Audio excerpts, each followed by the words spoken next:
Hello, hello, my scrumptious ravens. Hello, welcome to Ravens Real Talk. If this is your first time here, hello and welcome. Thank you all so much for being here. Ravens Real Talk is a talk show that I created on my channel to address issues in life that I feel like are important and need to be spoken about, and awareness needs to be created about them. And sometimes I do it alone, but usually I have 2 to 3 guests that join me on this panel, and we really tackle some difficult questions, some difficult topics. And as you all can see today, we are tackling toxic relationships. And unfortunately, these types of relationships are so common, and the subject matter that relates to toxic relationships is so vast that we couldn't just do 1 or 2 real talks. This is actually my 3rd real talk dedicated to toxic relationships, but this is the 2nd part of the one that I had a few months ago. And you will probably notice that I have 2 of the same scrumptious guests joining us for today. So thank you all for being here. I very much appreciate it. Let me just quickly say hi to Slay, Jeremy, Mike, Gamer Nation, Jeff, Cantrip, hello. Thank you all for being here. I really appreciate it. Welcome, everybody. So, before we dive into introducing the guests and getting all up in those important questions, we have a few things to discuss. So, as you all know, there are channel rules that I would really appreciate that we all follow in order to have a healthy discussion. So please be kind and respectful. This is a safe and positive space. The following will not be tolerated: hurtful name calling, offensive insults, offensive word usage, vulgar and offensive or disrespectful comments, jokes about sexual assault, race, religion, or sexual orientation, any kind of bullying or harassment, and no politics. Any kind of violation will be resulting in a timeout or a ban. So pretty straightforward, but unfortunately we have had instances in the past where people have still violated those rules. We do have a couple mods here tonight that will be looking over chat. Mods, thank you so much for being here, and thank you for keeping this environment safe and friendly so that we can have these important conversations again in a safe manner.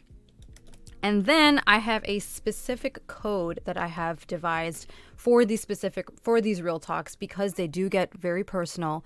They do get very deep. Sometimes we talk about very sensitive subjects, and I want to ensure that an environment is created in which we all can have a healthy discussion without anyone feeling attacked, without anyone's opinion being aggressively challenged. I want to create a safe environment where people can share their personal experiences, can share their personal views without fear that they will be judged or they will be called out or their personal information will be spread or whatever the case may be. So the code is, in addition to the channel rules, please ensure that you are following these specific rules for this real talk. You are encouraged to participate in the discussion as long as your comments are not disrespectful. If you choose to participate in the discussion without having an open mind and only with the intent of trying to attack and aggressively force your opinion onto others, please refrain from participating. Otherwise, you will be timed out. So again, really straightforward code, but we have had instances of people violating it in the past, and I really hope today is not a repeat of that instance. So without further ado, I think we can get into introducing these scrumptious guests that we have for today. The first person I would like to introduce to you all is someone I feel like I know I always say this. I feel like when Ben comes in, he's going to be like, every person you introduce to us, you've met through Twitch Things. And I am not kidding when I say that Twitch Things brought so many people together, really. And although the game is gone, it's beautiful to see how a lot of the friendships that we've created through Twitch Things, we are continuing them, we are nurturing them, and it's just beautiful to see people still connecting even though the game is gone. So the person I would like to introduce first is someone I met through Twitch things and had the pleasure of, actually all three of these people I've had the pleasure of meeting in real life. Please help me welcome the very scrumptious, the King Live, aka Casey. Hi, Casey. Hello, that's me. How's it going? When you first sent me the rules and stuff, and you included the timeout part, and I was like, am I gonna get timed out from this call? Like, I didn't know that was for chat right away. I was like, oh man, that would be awkward. Like, I'm just chilling here, I get kicked out of the Discord call. That'd be kind of funny. But well, we've lost a guest. Oh no. Do you want to tell us a little bit about yourself? Yeah, I could do that. My name is Casey. I go by the King Live on Twitch. I stream Valorant stuff, but I used to do Twitch things. That's where I met all of the people on this show as well. And that's pretty much it. I make YouTube videos. I have fun, and I just chill here and like to talk about things. So. Definitely check Casey out if you haven't already. Could we get a shout out for? Oh, there we go. The guests. Wait. Exclamation guests. There we go. Wait, what? Oh my god, I'm so bad. Oh my god. That's okay. Ignore that. Oh my god, ignore that. Oh my Lord, have mercy. Sorry. There we go. Oh, I appreciate it. Oh my god, I'm so bad. Oh my Lord, have mercy. Guys, this is just the beginning and your girl's struggling already, okay? Be ready for so many technical issues to happen in the course of the next few hours. But the next person does not require any introduction, okay? Our communities are very much intertwined. We spend a lot of time together, and y'all already know how I feel about her. Please help me introduce my scrumptious Canadian boo-boo sister, Lemon. Hello. Hi, boo. Hi, everyone. My name is Lemon. Nice to meet y'all. I am also known as Thrifty Lim. I am her Canadian sister. Yes. That's all I need. Is that your introduction? That's my intro. I'm known as your Canadian sister. Basically. But yeah, I do a lot of variety. So it goes from just chatting, eating on stream, playing games, singing. It's all over the place. I just do whatever I want to do, and then people just enjoy. Sum up. It seems. Purity tests as well. Let's not forget about that. And to introduce my purity test, I got 61.4. Got him! Hey, baby. What's your favorite food to eat on stream? What's my favorite food to eat on stream? Oh, that's really interesting. I've eaten a lot of sushi, so I think that's the cleanest one to eat on stream. That's the last thing I ate on stream, actually. Oh, for real. I just need clean snacks to eat on, because I can't eat like Doritos or anything because they're crunchy and you like get them all over like the Dorito dust or whatever all over your keyboard. It's like, I don't know, it's nasty. So I haven't found a good snack to eat on stream. Yeah. I mean, like, unless you're eating Doritos with your chopsticks, because that's next level. Damn. That's next level. That's next level. Wait, that's actually great. That's amazing. Oh, or a spoon? You could kind of crack it in half and then spoon it in a bowl. That's Juliet, don't give me that look. Have you tried it? Don't knock it till you try it. You guys can't see Juliet. She was like, no, baby, no. You should introduce her, though, so she has Oh, yeah. And last but not least, please help me welcome the scrumptious Juliet, who I actually met through Twitch things and met in real life. She's absolutely wonderful. Please check out all these scrumptious guests. But here is Juliet. That's the face she was giving me.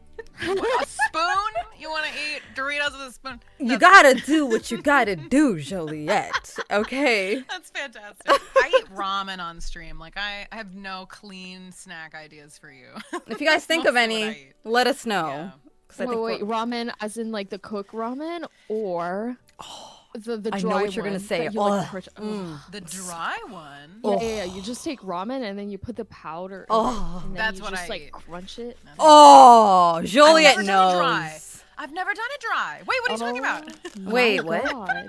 I thought you do it dry. Oh my god, it's so good. Now I know. Now you know. Instructional video. Okay, this could really be taken out of context. Like just this clip right here. Oh, you never done it dry? Oh, I've done it dry. Now I know. Wow.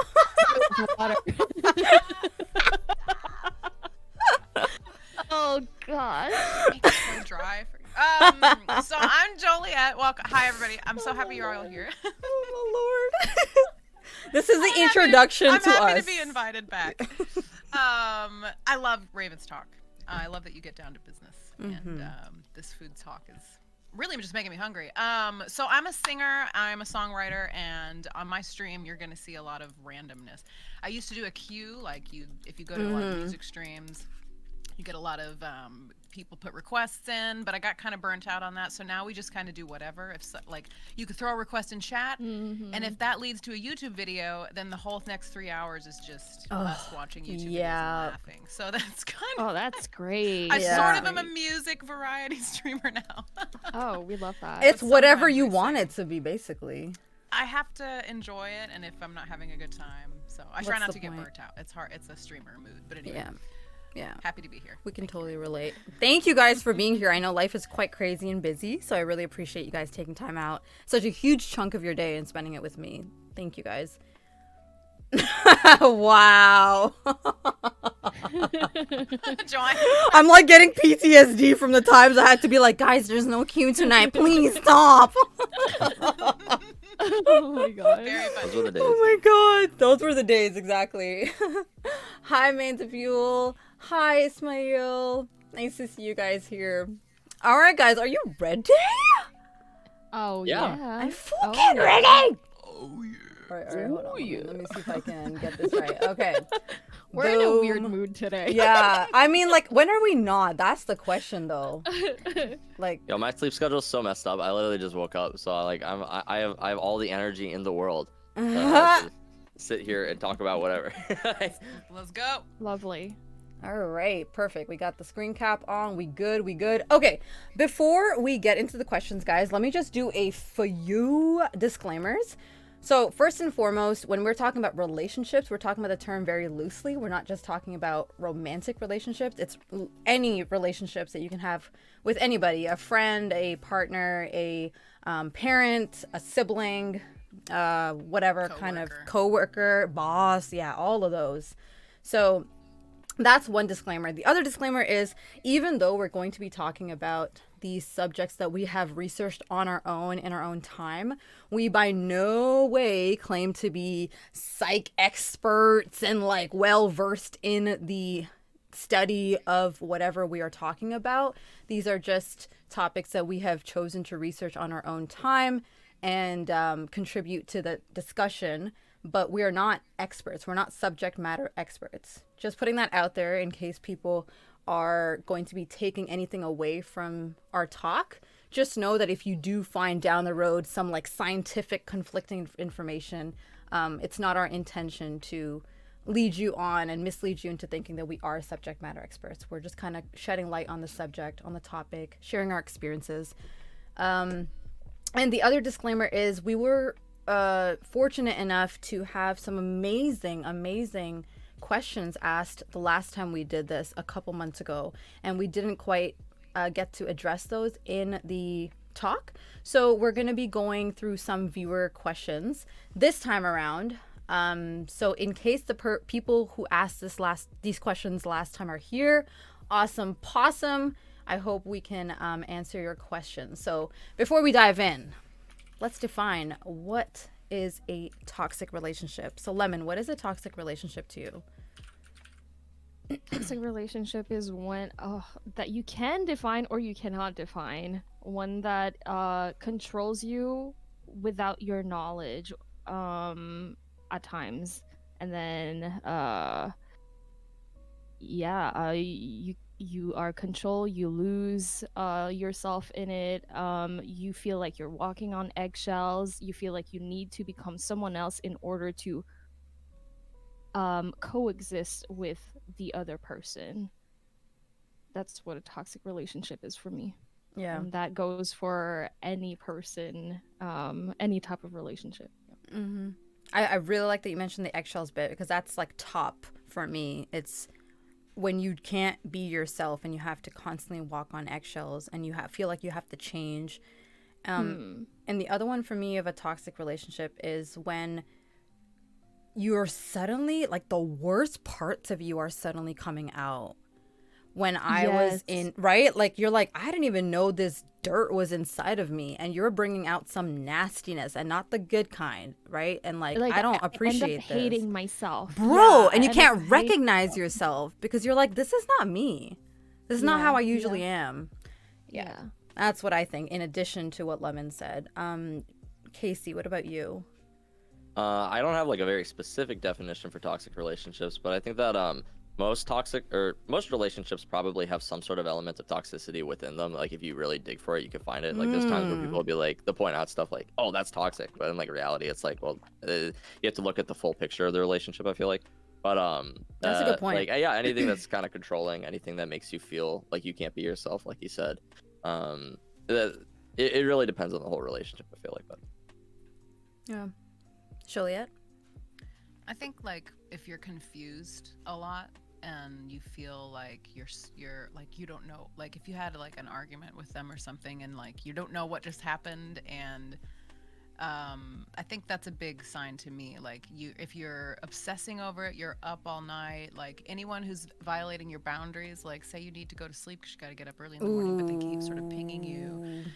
Those are small things like that that can hopefully just be corrected by you maintaining really good boundaries. But those are like red flags to me. Someone who please go the fuck plays to into, sleep. let's say you're charming and self-deprecating because that's whatever, you have some insecurities, so let's just laugh about it for a second.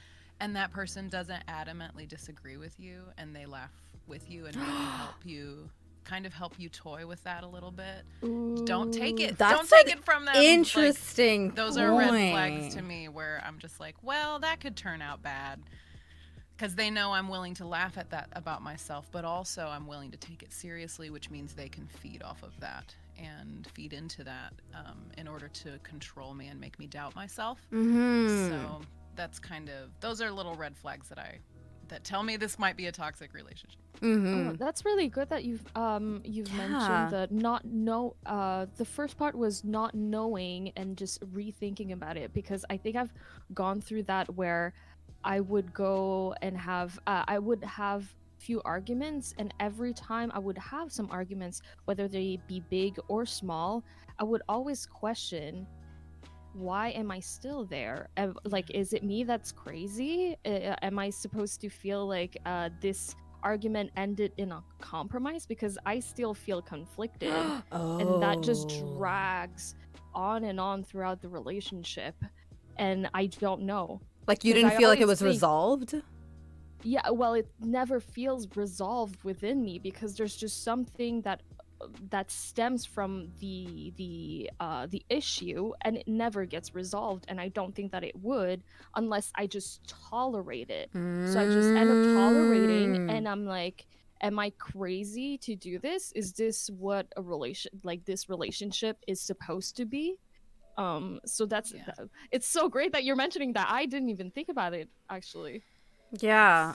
And I also like the bit about, like, a lot of us do that with ourselves. We make self-deprecating jokes, and it's fine to a certain extent, but I like what Joliet said, is like when the person you're saying it to doesn't kind of jump in, and it's not like you're fishing for compliments, but it's more like, okay, I get what you're saying, but come on, you can't be so unkind to yourself. Or like, no, come on, you're not actually like that. You were just having a bad day or whatever. Like, they kind of snap you out of it and not like laugh along with you. I get that, because there have been situations where I do that to myself, and then it's not like I'm looking for a compliment or like a self-esteem boost, but when my friend or someone I really deeply care about doesn't kind of knock some sense into me and be like, hey, don't say that, that's rude, oh my god, don't say that about yourself, like, it does hurt a little bit. It does. I'm inclined, like, if I go to a party and I've kind of overdone it, like my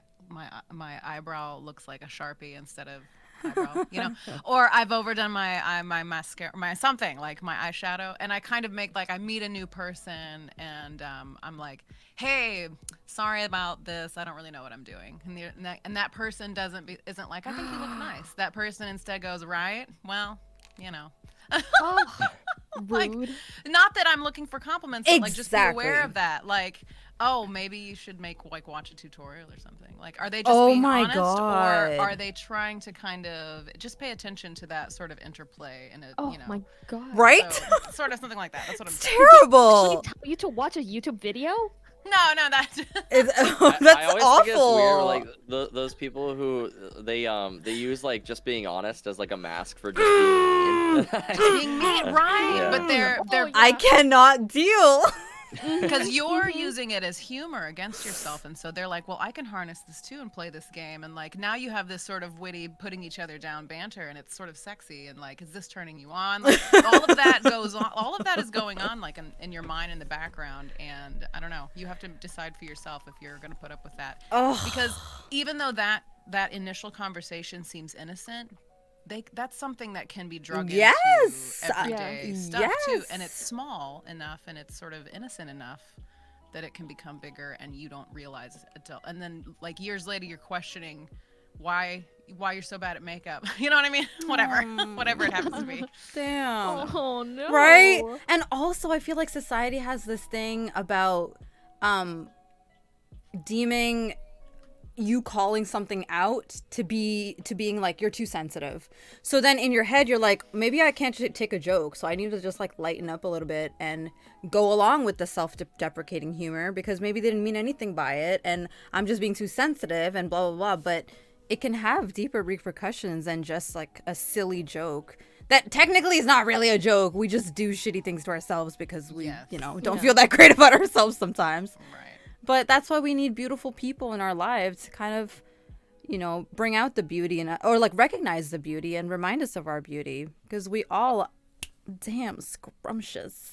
Okay. And there's also like, especially for like toxic people or people who like to bully people, I guess they'll put it in your mind that like you have to deal with those comments or that you are too sensitive or like those sorts of things. And I noticed this actually particularly with video games, but it also happens in relationships where like somebody will be mean to you on a video game and then they'll get angry when you mute them. And it's like I don't have to listen to you. That's something I have to put up with. Oh my God. Wait, what? I don't get it. Oh, like the toxic people that just feel like you're sensitive or you're insecure if like they're mean to you and you don't want to listen to that.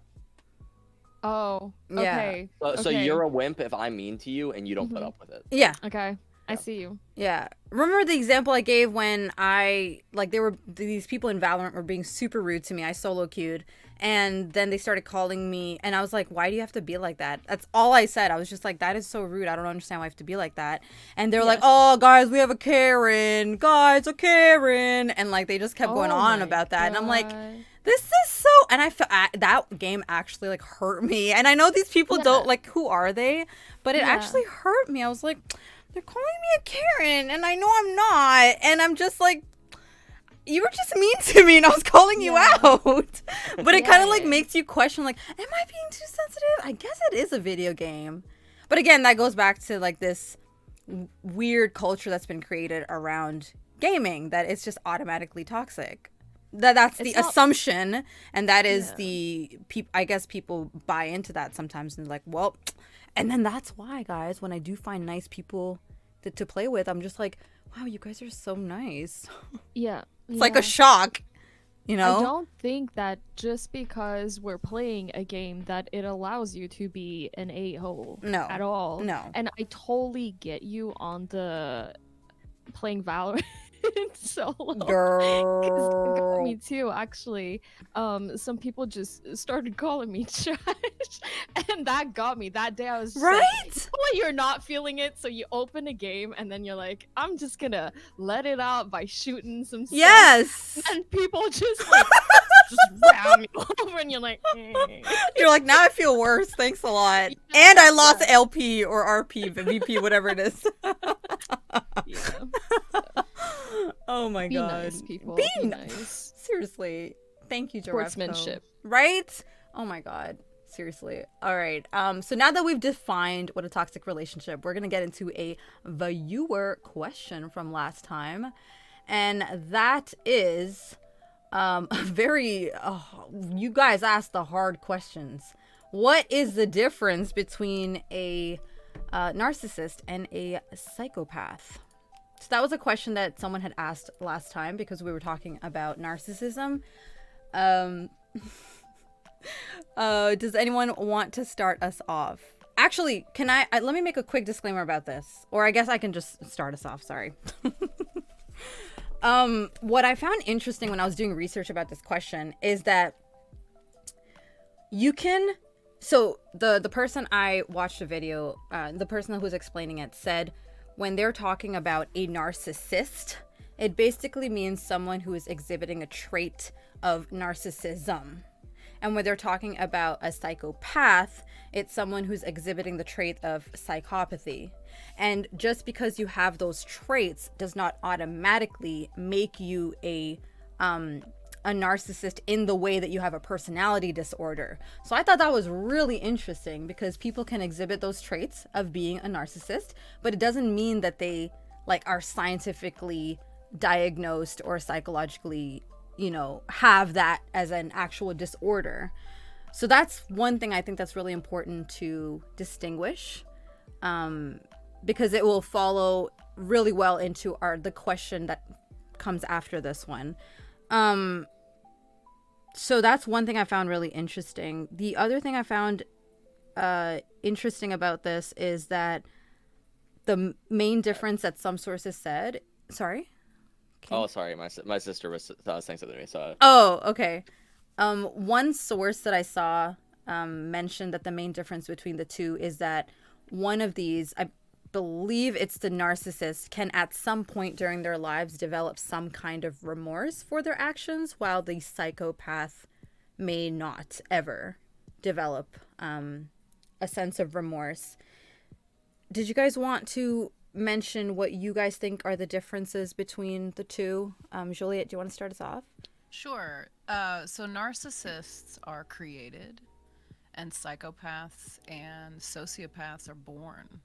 It's impossible for, narcissists are created like in childhood typically, where their emotional, this is my research too, their emotional needs are not met and they suppress them. But through therapy, it is possible for them to reconnect to those and re-experience them, especially if it was an inconsistent kind of situation in their childhood, because it's a spectrum, right? Narcissism.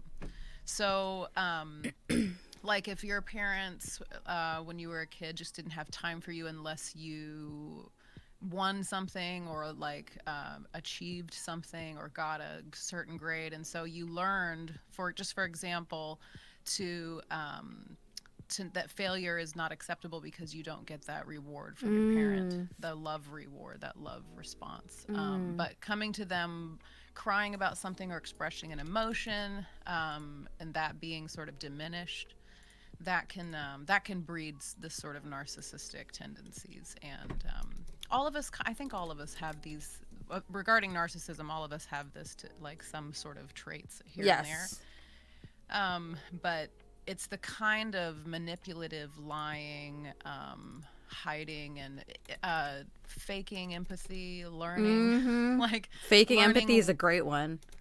Learning where to cry in a movie, or just trying to take cues from other people, that sort of thing, where you actually feel literally nothing towards someone, and all you're doing is pretending, convincing yourself when you decide to make a lie, convincing yourself that actually is the truth, so that you sound more truthful. It's really strange, but that can be corrected through therapy, whereas sociopathy and psychopathy is not something that can be. That's literally what they say is you're born that way, and there's nothing you can do about, kids strangling kittens and feeling nothing. You can't do anything about that.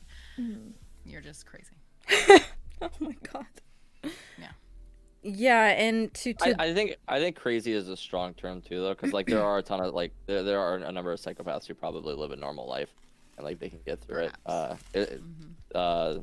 Yeah, that's what I've heard anyway. Maybe them becoming aware of it helps them live a normal life. Yeah. There's YouTube channels. That's true. Yeah. Maybe. I'll retract that term. Dedact. And psychopathy, also through my research, it said it's marked by a deficient emotional responses. So what Juliet said, lack of empathy and poor behavioral controls, while narcissism is basically a pattern of being self-centered and arrogant, lack of empathy. So those two have those in common. A lack of consideration for other people, and an excessive need for admiration. So I think that's one of the differences as well. Because They also can possess, sociopaths and psychopaths can be narcissistic. Mm-hmm. Right. Yeah. There's It's weird. They also mention how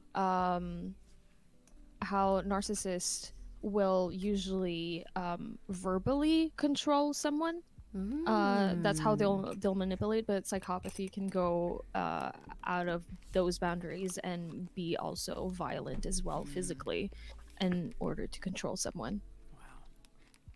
I think when I think of narcissists, I think of people who are like, it's not that they don't have concern for others, it's just that they are mostly concerned with themselves. So it's like a priority sort of thing.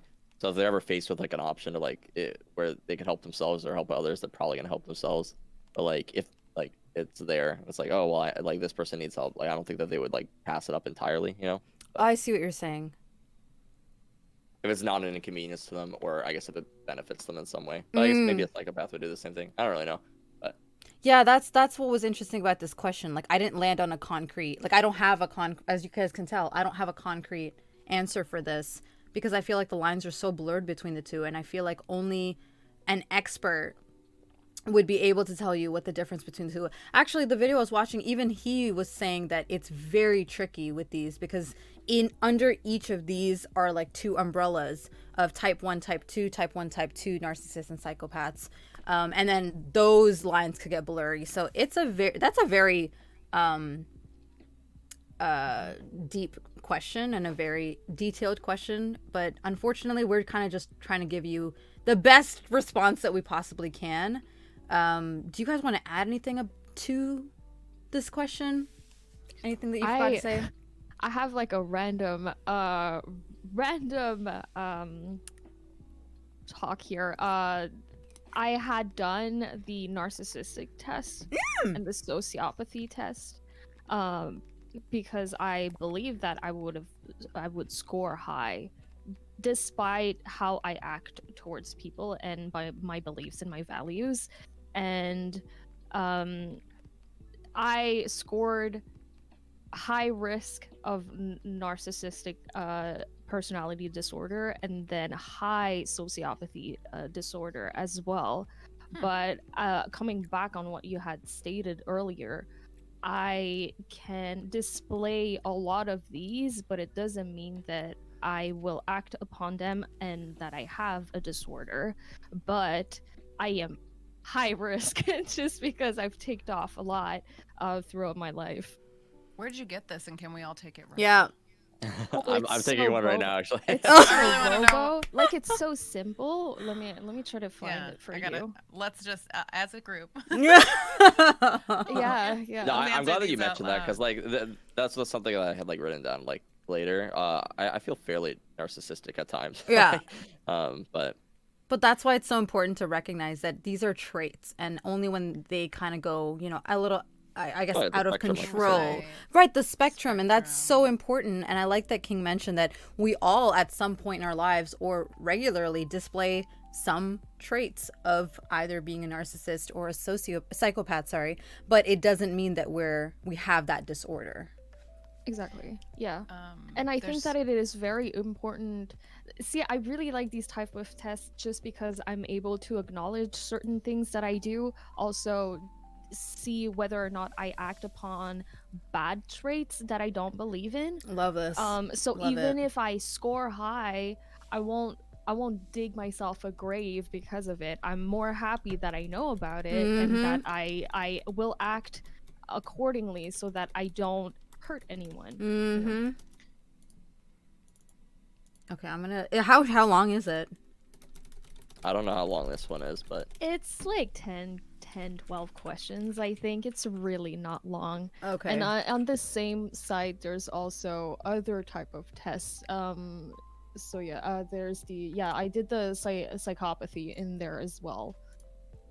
Okay, let's. Which website was it? The Sorry? one in. All right, guys, let's all pause for like 2 seconds and take the test. Wait, link it. It's I There it linked it is. again. Yeah. I'm sorry. I'm gonna put it in our chat here if that helps you. Okay. All right, it's nice when people notice that I've made an effort to look good.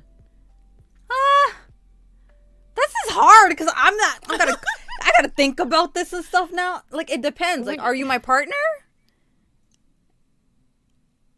They said people, so no, I don't care. False. I always hate when you get to those questions where it's like sometimes, but like other times, like let me try to find an example. I was going through this. Oh god, there's 40 questions. I was like 10 to 12. They're pretty quick though. It's okay to have have a happy but otherwise unremarkable life. Isn't unremarkable a very subjective thing? Like, I think my life is pretty damn remarkable. Okay. Depends what you do. Yeah, I guess it would be subjective. It's okay to have a happy. Or like a question like this, like I am no better or worse than most people, which is What true. it- Like everyone's like living their own life, but like also I do think I'm a special person. Like Yeah. for me personally, I'm like the only me, you know. Like so I like Yep. there's like part of me that's like, you know, like maybe I am like I don't know. Tickled my heart. That was so cute. Right? I'm me. I'm special. I like that. Do I answer what I wish the answer was or what it is? What it is, Joliet. Friend, what it is. I've had a detailed summary writing a history of my life. Oh, that's interesting. These are really interesting questions. I've had daydreams about someone writing a history of my life. I keep a journal, That's interesting. and like I'm not planning on burning the pile, so maybe someone reading about it. I don't know about writing, you know. Have you ever gone back and read those journals and be like, oh, Who was I? Yes. Ew, yeah. Yes. She cannot spell even to this day. You know? oh gosh, it's all good as long as you understand. Yeah, Yourself, that's exactly. all that matters. I'll make a decision, but only if I feel I'm qualified to do so. No, I'm a pretty decisive person, I think.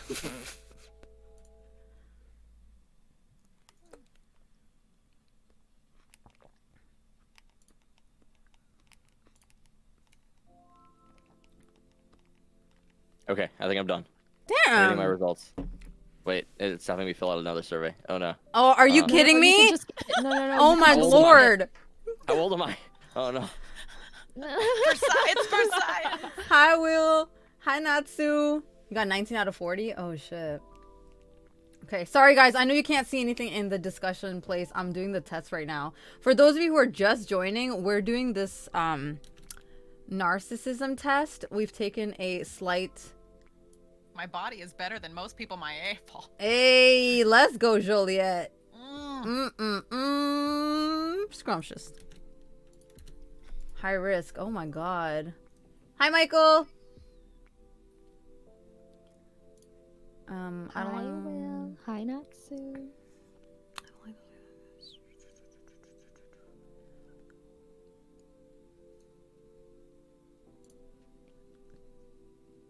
Okay, I have my results.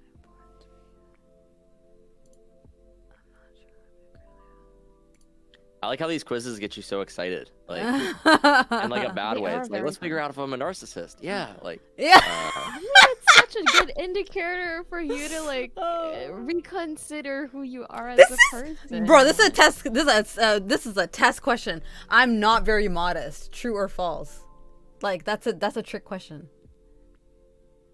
I'm not Is very it? modest. Yeah, because if you say true, then you're like, I mean, sorry, if you say false, then you're not being modest, but you just wait. That's worded bad. Okay. I don't think so. It's all good. I don't think that the test is trying to trick you. A school exam.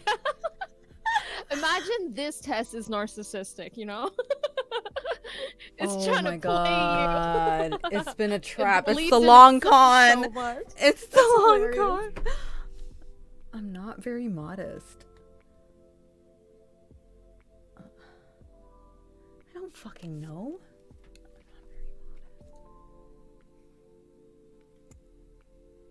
You ever taking these tests too, and you're like, you see a question, and you're like, well, like a narcissist would answer yes to this. Right. So I should answer no. Yes, that's happened to me in the past. I'm trying to be like as truthful as I can.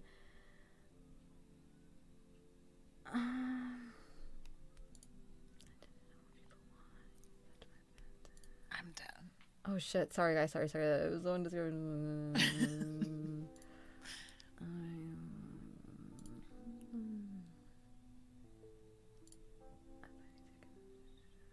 Yeah, okay. I mean, I did it like a couple months ago. It doesn't change, you know? It's sad. Severe There's no narcissistic cure. tendencies, baby. At least you're consistent. I'm consistent. Oh gosh. Do you mind if I just go grab water? Yeah, please go ahead. Okay. Ooh, my hair is going crazy. I'm not sure I could do a better job than my boss. Oh, false. I like teams. Being the focus of us makes me feel good. Good job, Slay. I struggle to get people to see. Right? Like on one spectrum, Derevko, it's like you just don't believe in yourself. You have no self-esteem. So, like some of those answers. And then on the other spectrum, oh, well, you're a narcissist. Seems. I think that term is thrown around a lot though these days, Mhm. like narcissist, psychopath. Yeah. Like think- anybody you don't like is suddenly just whatever word comes to mind, you just throw it at them and it sticks. You know. I've heard that. How am I when high doing risk? Research. I don't What did you understand! What is it? I'm high risk. What? Me too. I got a 20. I got a 21. Mhm.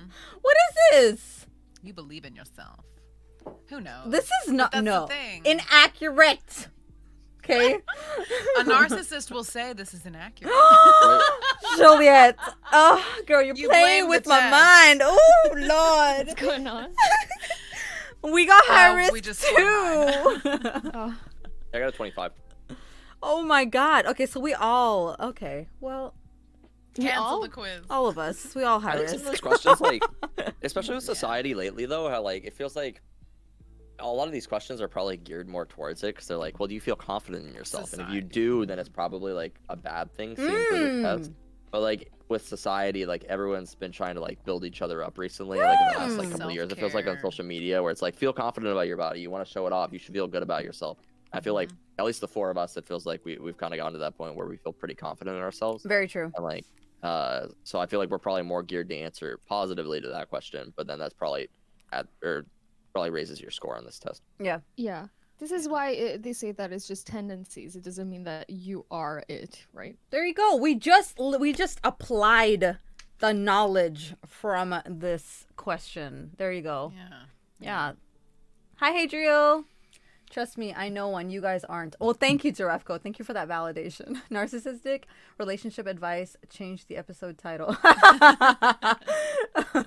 Hi, Serial. Oh, Serial got 17 out of 40. What is that? 17 out of 40. Is that low? Moderate. Mild Quite risk. No. Strong narcissistic tendencies. Got it. All right. And the second question that was sort of like a follow-up to this one is, can these people be helped? How do we fix these people? Are they fixable? I think narcissistic can. Psychopath cannot. They Mm. just don't think that they require help. So why would you? How could you? In the case of narcissistic people, that would also require them to acknowledge the fact that they are, and then feel remorse on the possible pain that they've inflicted on people and Mhm. want to change. But I wouldn't think, as for anyone else, if you don't want help and you don't acknowledge any of your issues or ailments, whatever they may be, you cannot help them if they don't want to. Yeah. Right. Juliet, what about you? I think that's perfectly said. I think like if you if you want to test someone on if they're going to be willing to change, or be fixed or whatever, then take a situation where they were clearly wrong.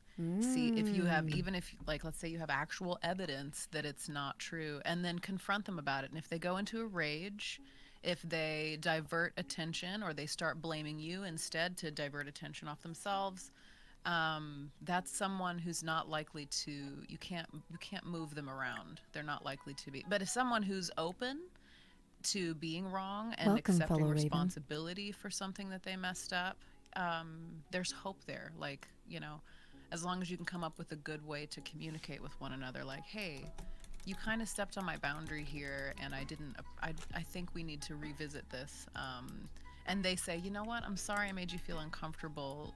Let me check that, and we'll work on that. But if they come back with a list of excuses, I was tired that day, I really needed this, there was a deadline. If they have nothing but excuses, or well, you've done that to me in the past, like, all of those are signs that it's not likely that they're going to acknowledge that they're wrong, or want to improve themselves.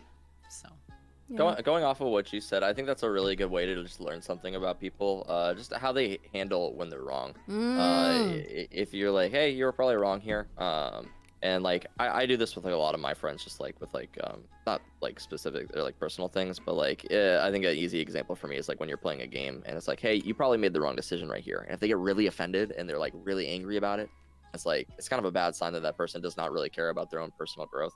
They care about being right, which is not always great to be around. But I think for me specifically, and this might be the narcissist in me coming out, but like I don't think that it's worth it to try to fix people. A lot of the times, if they have these issues, I don't think that you should dedicate a lot of your life, unless I guess if you're in a situation where you feel like you need to, Right.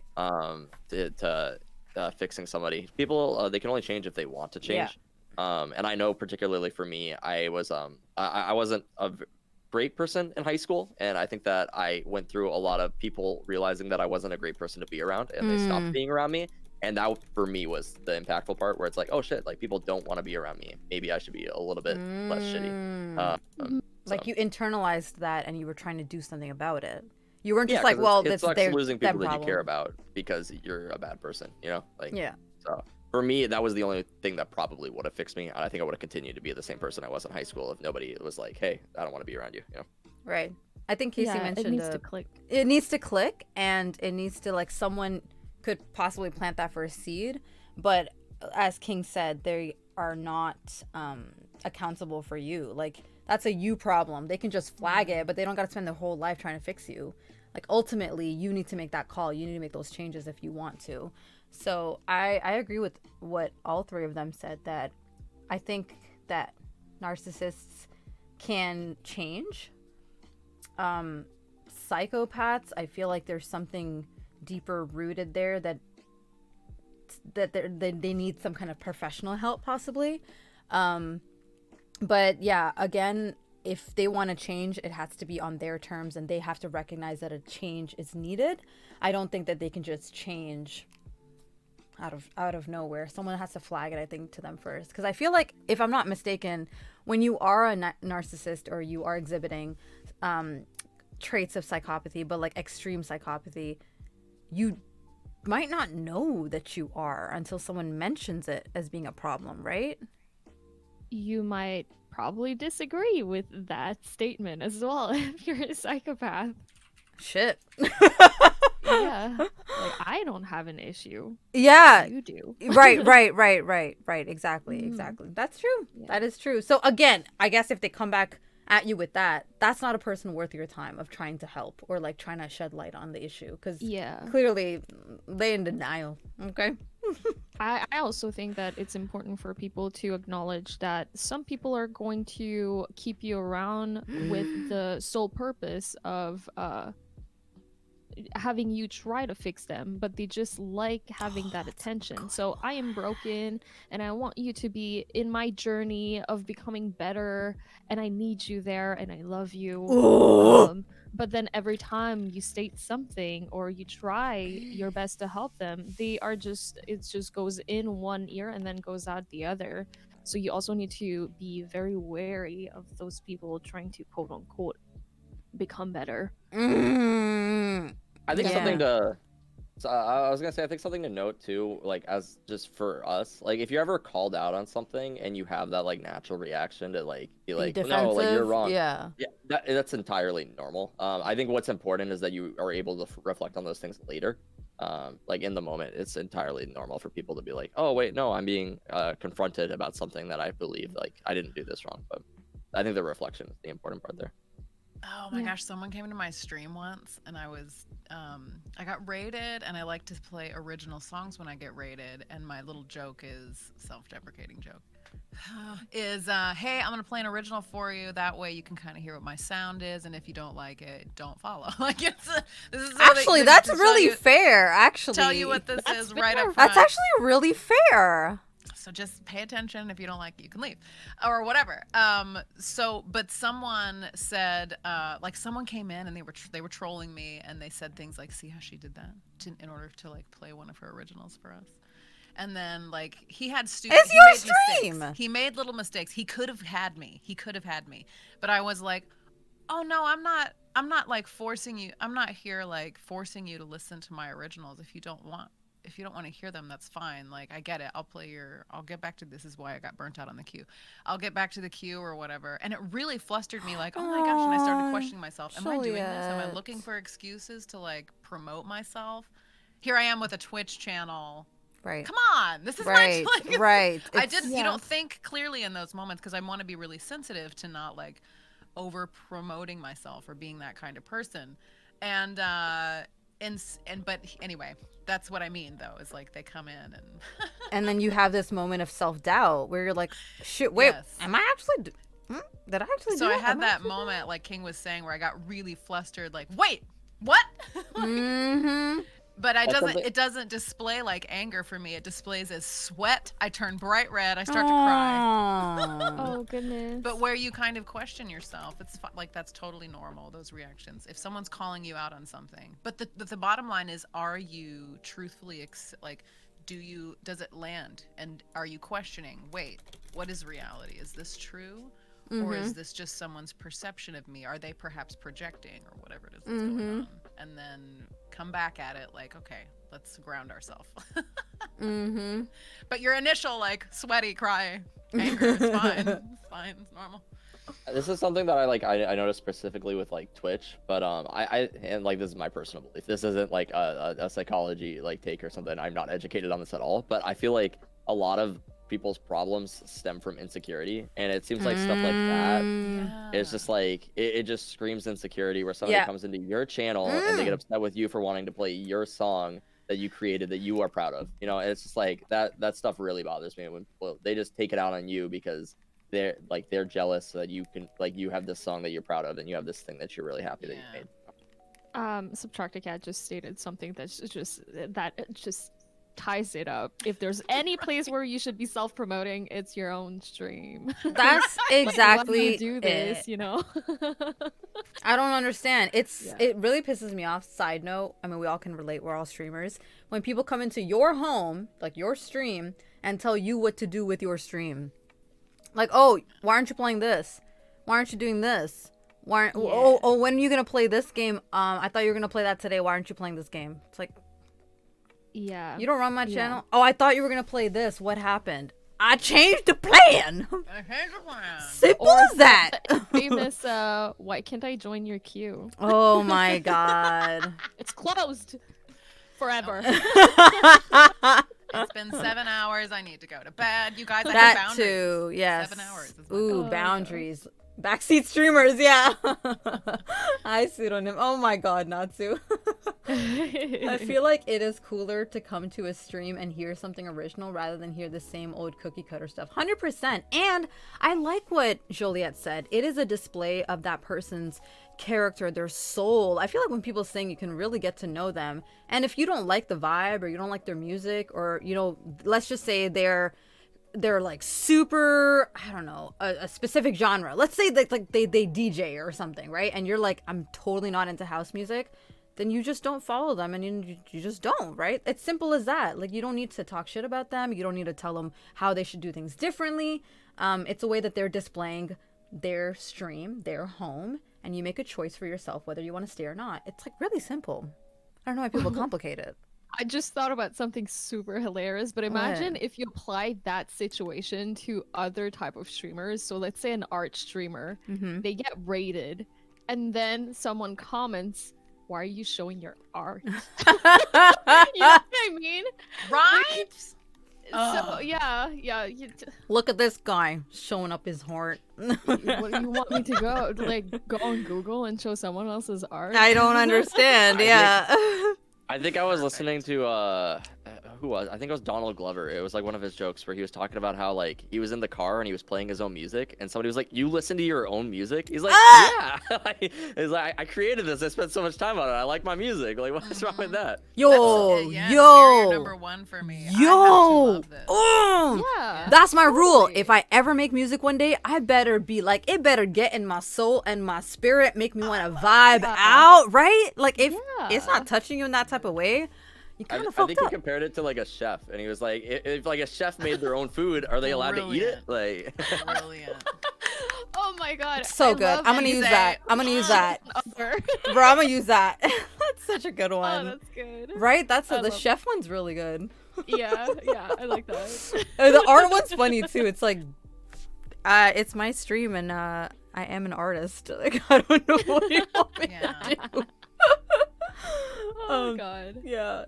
This one was an interesting question that was brought up last time as well, and I didn't actually know what it was. So shout out to, I think it was Slay who mentioned this. What is toxic positivity, and have you ever experienced it? Let me say right off the bat, baby, I have experienced it. It's fucking annoying. I actually didn't know what it was until I did research on this topic. So what the source said is that toxic positivity is basically statements that include the denial of suffering. So it's a refusal to see the negative and only focus on the positive. So this is not to be confused with trying to I guess get through a situation by trying to be positive while seeing the negative, but like dealing with those negatives and still trying to remain or like retain some kind of positivity. This is actually completely ignoring that there's even anything negative that needs to be dealt with. That's the issue. It's not trying to be positive. It's the ignorance of the negative. So it's like when you go to your friends and you're like complaining about a shitty situation, and like we've all probably been there at some point. I don't want to speak for you guys, but like I think I definitely have in my relationships with people where I'm venting about something and they're just like, stop being so negative all the time. Like, focus on the bright side. Oh, the silver lining is this. Or like, I mean, on the bright side, da-da-da-da-da-da. And it just kind of invalidates everything that you've been telling them, or that you've been crying or being sad about. And you just don't want to talk about it anymore. Or like, you'll get over it. Or like, we were talking about this in my breakups real talk, when you're going through a breakup and people are just like, you'll get over it, time heals all wounds, there's more fish in the sea. Like, those are all very dismissive comments. Just slap that fish on your face, bro. Yeah, no. Not a fan. Lemon, you wanna take that? What else do you think toxic positivity is, and have you experienced it? What have your experiences with it been like? Oh, okay. So I think that the common thing is when people tell you, "Oh, it's gonna be fine," if you're just gonna like just contain your anger, your pain a little bit, it's gonna be better after. Or I've had the if you lose someone, and they say, "Hey, at least you've got good memories of them." You know what? I'd say that the thing is that a lot of people don't come in from a bad perspective. Like, they don't want to hurt you, right, but they also don't know what to say. So that's the thing that they say, because it sounds positive and it sounds comforting, but it is not. It's not. Yeah. I really like that you mentioned that. So, like, guys, just pay attention to what Lemon just said. Know that they're not coming from a place of ill intent. They're not trying to hurt you. All of this, like, you'll get over it, you'll find more they're not trying to be a dick, but unfortunately those things are not helping. They're very dismissive. I think that one thing that really helps is when people ask, and I try to do that now. If I see something or someone comes to me with an issue, I ask them, how do you want me to help you? I do that too. It's so good. Because some days you want someone to just be there and listen. Some other days you want someone to probably cry with you. Other days you probably want that, hey, it's gonna be fine. You're great. You know, it really depends from one day to another. So true. Oh. And sometimes you want them to join in and rage with you and be like, yeah that person should have done the blah, like go off, right? And you won't know that. Yeah. Because people are complex. So you don't have to know what to say all the time. It's okay. Just ask. It's such a good practice. Just ask. Yeah.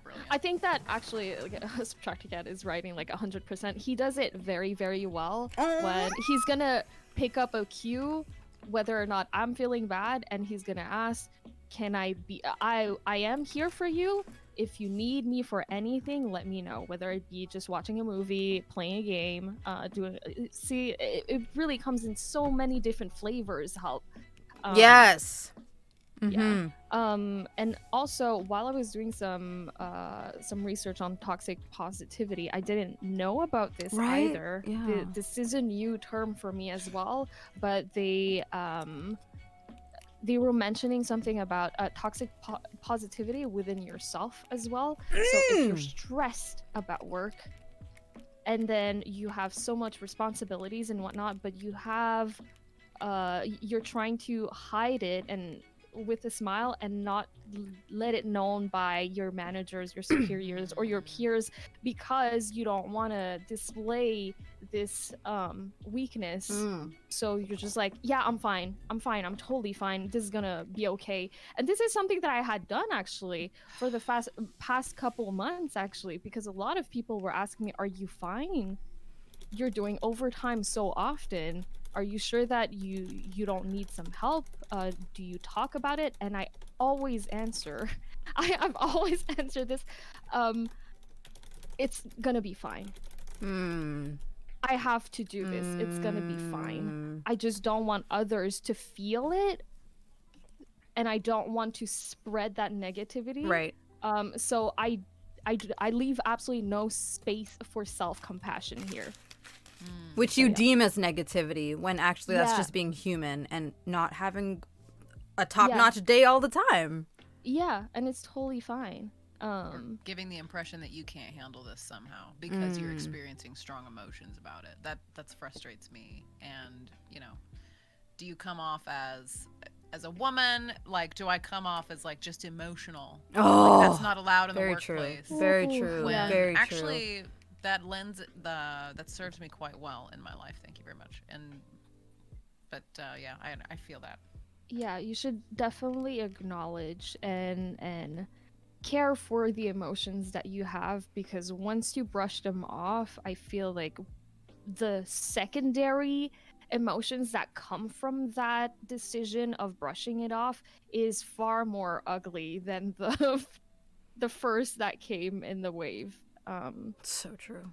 Yeah. I love that you mentioned the toxic positivity within yourself, because there have been so many moments where, especially when I was going through some really, really bad times and sad times in my life, where I kept this like facade up for myself, not for people. Like, I didn't care what people thought about me, but I did it for myself. Like, I would force myself to smile, force myself to dress up, force myself in these like happy situations, like going to karaoke and meeting friends and going out. And then I would come home and cry. And it was just because I was pretending to be happy so that I could try to feel happy and get through the days. But like Lemon said, the secondary repercussions of all of that is like, it's exhausting to suppress what you're truly feeling and like mask it with something else. And eventually it boils over and you have breakdowns, which is what happened to me when I was not ready. Like I was going through a very hard breakup, and I kind of just needed to be alone and, bleed it out. And I was in such a rush to be happy again that I forced myself in social situations. I forced myself to go out and meet people and try to have fun. And it eventually cost me just like my mental health. Like I was crying more often because I didn't give myself the time to heal and bleed it out. And it was this false sense of like, oh, she's so happy. Like, I'm so happy. I'm going to karaoke. I'm going with friends. But I was so sad. I was so sad. So that toxic positivity at the core, like, you're just supposed to acknowledge the the good stuff, but also let yourself have those bad days. Like, let yourself acknowledge that life is shitty too. There are some shitty parts. But then you don't want to be on the other extreme where you're always complaining. I cannot stand people like that. I can't have people like that in my life. Really, I can't. It stresses me out. I agree with you. I think that acknowledging a bad day is one thing, but always complaining about it also displays that you lack the energy to work on it as well. Yeah. It's a very sensitive topic too. Like, you don't know whether or not you should call them out for it. But it definitely puts a weight on relationships, I find. Yeah. Especially friendships. Like, I don't want to be, like, I really like you as a person, but I don't want to be around someone that's that negative. Yeah. Toxic positivity can also be you're out with a group of people and you see an injustice and you don't act on it. You don't say anything about it just to keep the peace. Interesting. I was once in a group, like, because you're just trying to be positive and keep that vibe up. But actually, I was in a Smule group once, the phone app, karaoke phone app. And there was a guy, we were doing a song, I forget who it was by, but it was a cover. And there was this, like, gorgeous blonde woman singing it. Handsome Shawn Mendes lookalike guy doing the guy part. I think it was a Shawn Mendes song. Was it just Shawn Mendes? Listen, anyway, so she is, I think, beautiful, and she had a certain aesthetic. It was kind of a grunge. Anyway, and one of the members of this group was in a very high society in Smule, like, well-respected group, and you don't really. He's got this reputation and position, like, you don't question him because everybody wants to be a part of his club. And I was new. I was brand new to Smule at the time. I didn't know who he was. Right. Yeah, like, exactly. Maybe I would have kept the peace. But he started to trash on this female, this gorgeous female in this music video that we're all trying to watch and learn the song. And he's, like, talking about how she's sleeping with I don't know who, but also he would do her, but he'd have to put a bag over her face. Something gross like that. Oh and my I was like, God. And I said, excuse me. And I started kind of going off on him,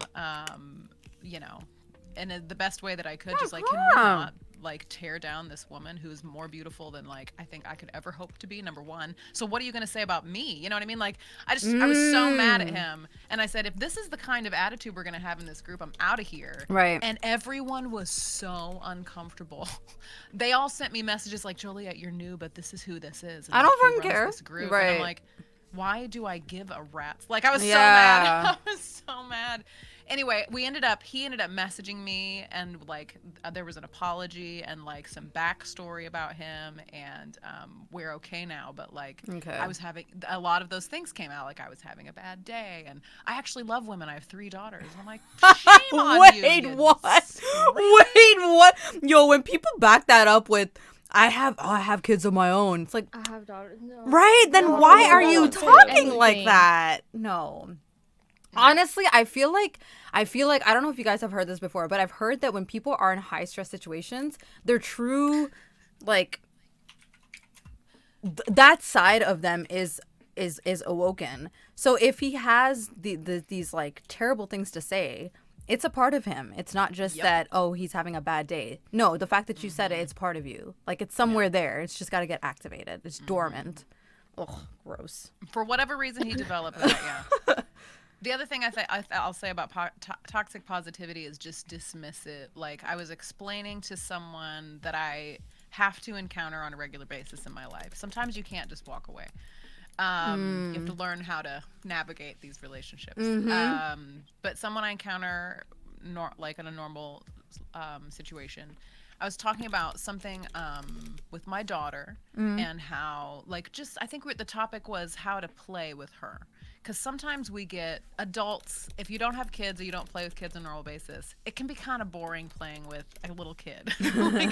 like you try to make it interesting for yourself, or you tease them to humor yourself, and I'm starting to recognize these things in myself. Like, what am I doing to compensate for this? Am I keeping my phone out all the time? You know, like how can I get on her level and make sure that she feels like her world and her universe is being fed correctly by her parent. So anyway, I'm just talking this over with someone, and this person was like, well, it'll be all right. Kids just turn out. They're resilient, you know, and just totally dismissive. What? You can only do so much. And I'm like, I'm asking you to engage with my daughter in a certain way, and you are denying this. And I was so angry, like, what is this? And she's just like, well, it'll be what it'll be. Que sera.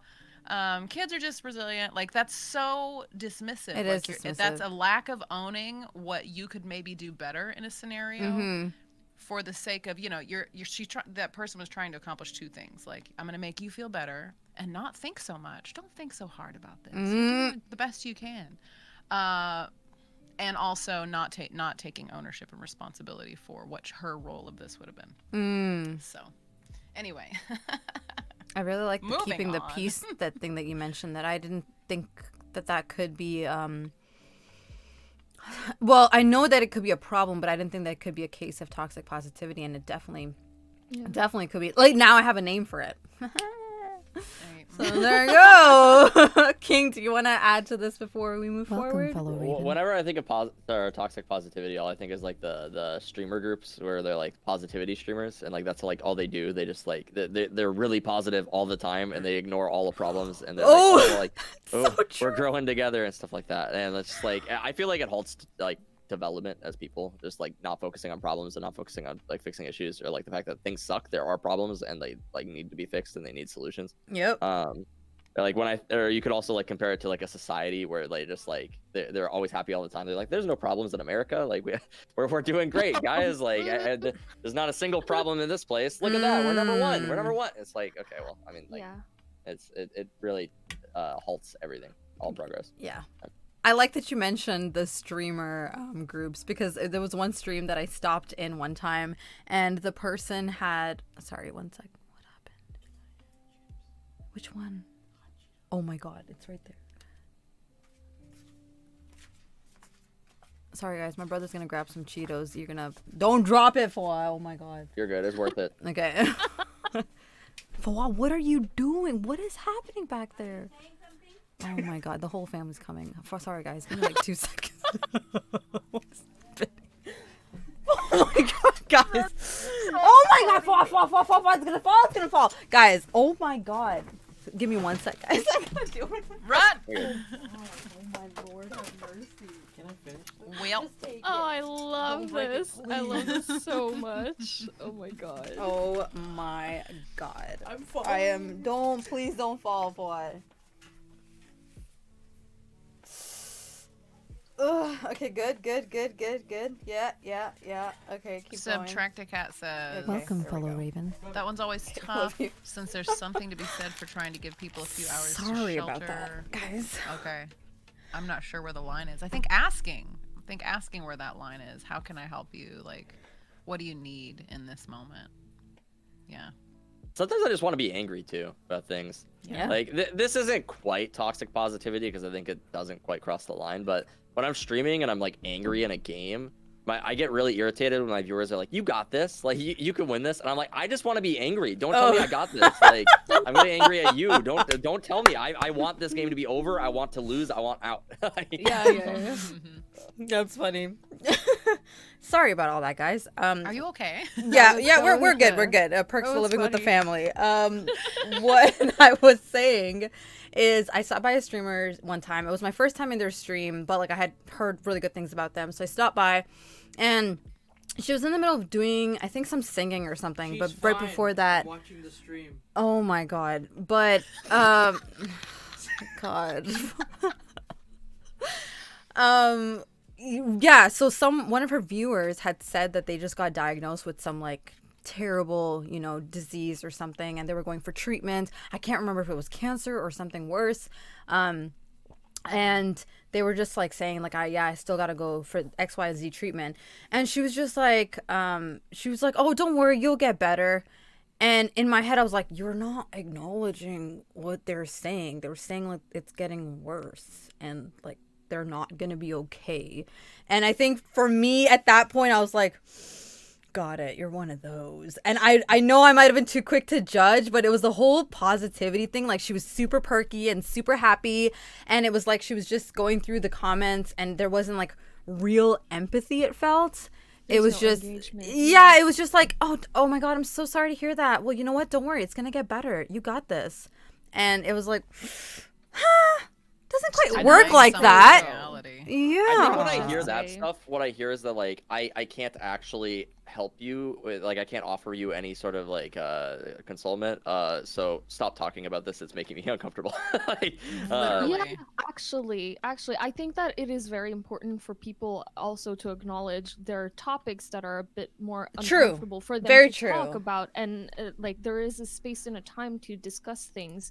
So I must admit, there's definitely some people that came onto my stream, and I was probably like playing some games or not doing just chatting about some deep discussions or deep topics, and they would come in and just lay out their entire issues into the chat.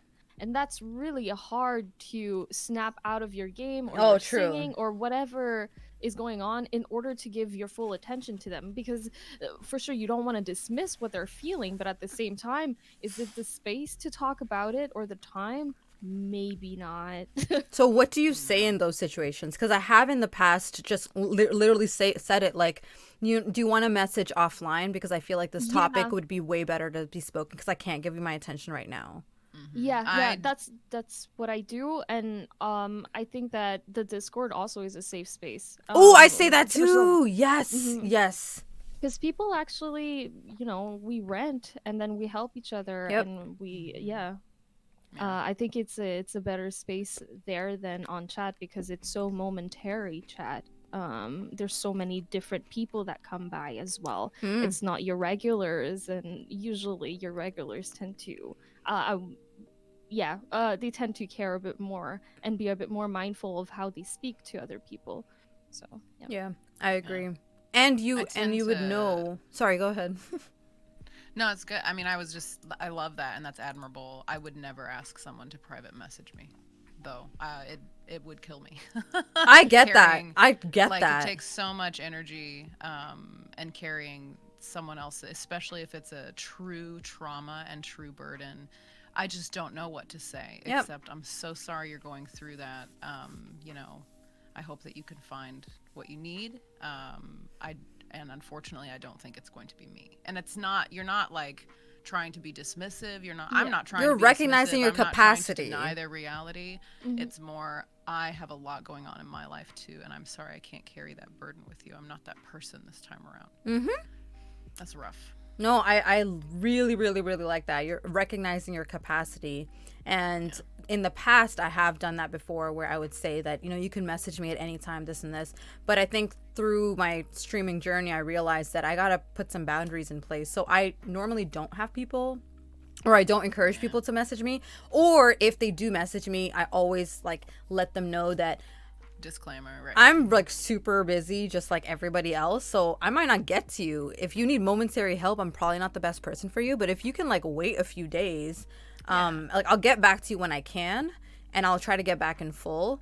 Or there's always my Discord. I actually have a channel in there called Let's Get Deep, and people will just put their like personal stuff in there, and I prefer that. Sorry, the latest conversations in there. Oh. Aside from those, the Wanted purity to stray test is off in from- there. We wanted to stray off from the seriousness and wanted to giggle in there. That's why. That's what they've done Love in that. the Let's Get Deep. They posted a purity test. It's a family affair. That's funny. Lemon, thank you so much for gifting that sub to Will and for gifting it to pleasure. Natsu. Thank you guys. Thank you, Brandon, for the gifted sub to King and to Joliet and for Thank you. the sub yourself. Thank you so much. Hi, X. I didn't see you like sneak in here, but hello. This is one of my favorite emotes of all time, and now I can spam. Oh yeah, it's I'm so, so good. I love glad. it. It's the best. That's too funny. Sucks to be in your shoes. Yeah, exactly. I definitely like that we mentioned the streamer bit because I feel like Lemon kind of explained it really well with the boundaries, that this isn't necessarily the right time and place for people to talk about those things. So I completely understand that. I think in the situation that that I witnessed, though, I would have hoped that she would have said something else other than that. Like, in my head, I chuckled a little bit because I was like, does she understand the repercussions of, like, what she just said? Like, that doesn't make any sense. Like, God forbid I told you something like, I might only have X amount of time to live. And they're like, don't worry, it's going to get better. Like, that's not... Right. Is that what you mean? Like... So yeah, just, be mindful of that. There's a lot of streamers here. We all can relate to it not being the right time and place. But if you are going to provide a response, just be mindful that there are people watching and observing how you answer it. Like me. Oh god. Can I ask, this is like sort of off topic, but What? have you guys ever been in a situation where there's like two very different chats happening in your chat, and one is hysterically funny and the other is horribly Yes! dramatic, and you're like laughing, Yes! but then reading the next line and being like, Yeah. oh, that's so awful, and then like, It's Well, so that always complicated happened from, like, emotionally. That's always like my one God, person who yes. comes in and they got like some sort of thing going on in their life, which is terrible, right? Like we all have the stuff going on, but like Twitch chat is not the place for you to vent about. I'm sorry, like just go to like a chat room, find a doctor, talk to a friend. But Twitch chat is like not the place. And like we're all having a good time, and then that one dude comes in and he's like, "My grandma died." And I'm like, "I'm sorry, man. Like that sucks, but." Also, that guy's really funny in chat right now. He's really funny. this joke, I can't stop. Or you're watching a hilarious YouTube video. And Yo. you're just like, I want to be sensitive and to this person's like That's rough. trauma and their needs. That's or whatever rough. they're going through. Press play on hilarious video. Oh! We're not gonna. I have definitely been in those situations where I'm just like, oh my God, I'm so sorry that you're going through that. I really do hope things get better. And then I'll ask them a question about it. And then the next comment is like, yo, did you see when they did that? Like, yo, why'd you miss your raised rocket though? Like, and then we'll like laugh about that. Oh my god. Lemon's just like, I can't relate. I'm just very nice to people. So I don't understand why you guys can't be as well. I'm so conflicted right now. I didn't even understand what was going on there. What? Oh my God. Y'all kill me. Oh my goodness. But I'm glad you guys related it to streaming, because I feel like a lot of us have been in those situations and we just don't quite know what to do with them. This is actually a personal question from me. Why do you think that compulsive liars are the way that they are? And why do you think they choose to lie? So this stemmed from a situation that I was in. Y'all already know, well, Joliet and Lemon know, the 1 to 2 hour guy. For those of you, y'all remember the 1 to 2 hour guy? For those of you, Don't like him. I don't like him either, and I'm so glad he's not in my life anymore. For those of you who are new here or were not there in the last part 1 of this, there was a guy that I was seeing, and he would only give me 1 to 2 hours a week of his time.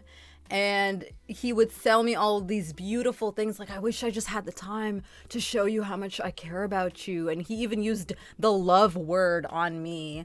And he, like, this is my issue with people, right? If you just want, like Casey and I talked about this because he was there for the casual relationships talk. if you just want a casual relationship with me, just tell me. Just be honest with me. Be like, I find you really attractive, but I can't give you more than, you know, X, Y, and Z things in my life. I think I'm in a place for a casual relationship. Are you cool with that? And respect me enough to let me make that decision for myself. Don't confuse me by we're in this weird casual relationship and then you're using the love word, but you're only giving me a little bit of your time, but you're like, you're the ideal person I want to marry, and then you're like, you're all over the place. What are you doing to my head? Like, it was messing with me, really. Hi, Recon. So the 1 to 2 hour guy, one time, so I had disconnected from him because I was like, you are too much. I need something more positive in my life. And we were trying to reconnect and see if we can actually build a proper relationship. I was willing to give him another chance because he had asked for another chance and said that he had changed. So I was like, you know what? I'm gonna let you show me that you've changed. I called him and I heard a girl in the back. Okay. So I kind of like observed for a bit, thought he would say something about it. He didn't. And then later on I was like, oh, who are you there with? And he was just like, oh, nobody, I'm just alone. So lie. And then when I addressed it to him and said, why would you lie? Like, I clearly heard someone there. And he's like, oh yeah, it's just my friend. And then I asked him, why didn't you just tell me that from the beginning? And he said, oh, I didn't want you to assume something was going on between us because you and I are trying to, you know, reconnect and stuff. I have so many questions because my first question is like, okay, so if that's your thing, right? Like, if you're just like, I don't want to have girls over because it might send the wrong message, or because she might get the wrong message, the girl that's coming over, or whatever the case is. Why are you having a girl over then? And second of all, you always told me you didn't have time for me. I could have been the girl that came over. And third of all, why did you lie about it? If you lied about it, it means you have something to hide. And if you have something to hide, then maybe there is something going on and you are trying to like two-time the situation. So many questions. So much. Fuel in me right now. My face is heating up. I'm so hot. Like, I'm so like angry. So 1 to 2 hour guy, right? Connecting the dots. He was a compulsive liar, and I addressed it to him, and he was like, I've just been that way for so long, I don't know how to change. Like, my automatic response is to always just lie about things, even when there's nothing to hide. Why do you think people are like that? Why do you guys think people are like that? I can't tell you why they're like that, but because from a young age, for me, I remember I like made a note to just not lie about anything. I very rarely lie about like literally anything. Okay. It's so much easier to live that way, where you can just be open about everything and you just accept it, and you learn that it's not that hard to accept responsibility for the things that you do. Oh, yeah. But I wrote down why I would lie if I were to lie. Okay. Prefacing that I don't really ever lie, but if I were to lie, I would lie to avoid responsibility. I would lie to protect my own self-interest, lie to get things that I wanted, or I would just lie for fun. I've heard people do that. Just like, what the lie hell? Yeah.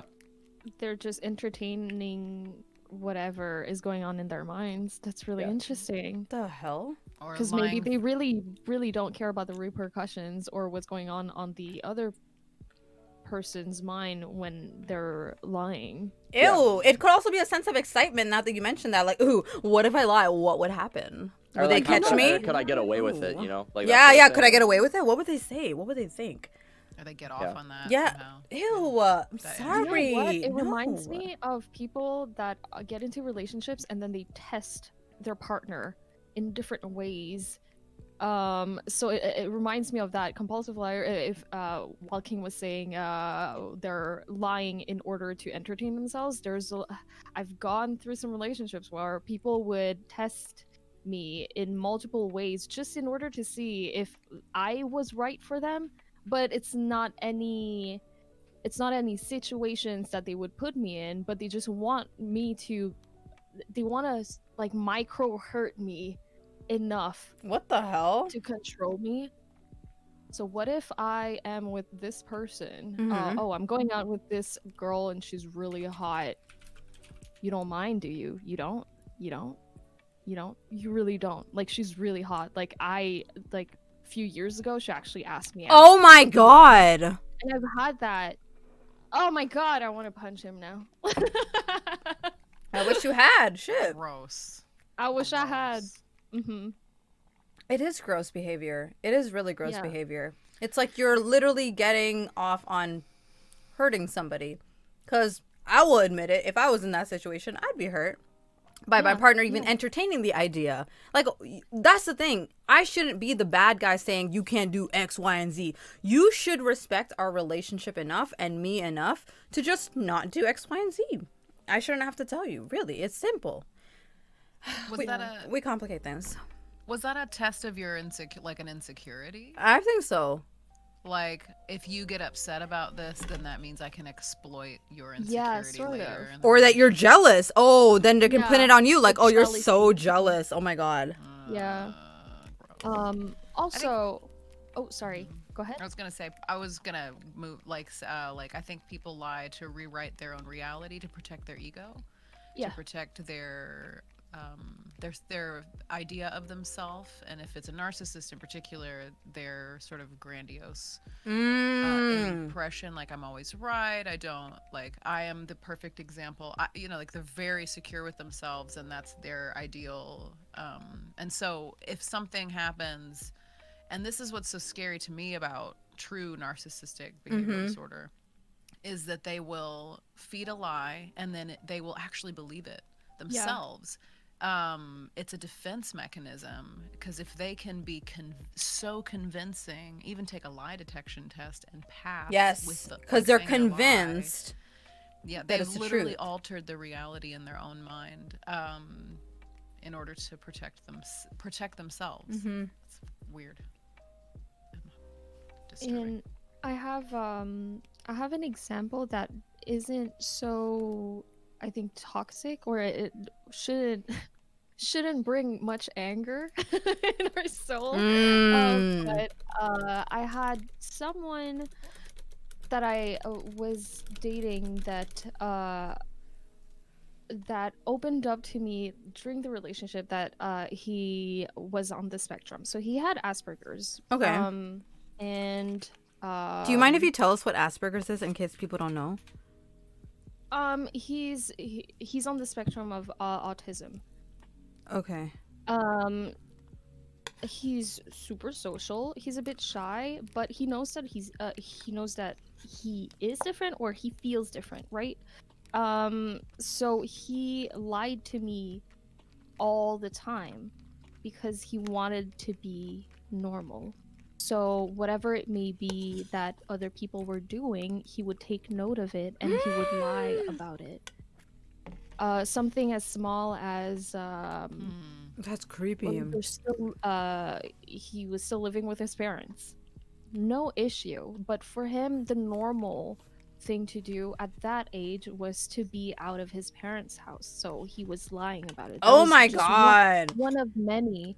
And I said, why are you lying about that? It really doesn't matter. Yeah. There's so many people that still are at Bro. their parents' place. It's fine.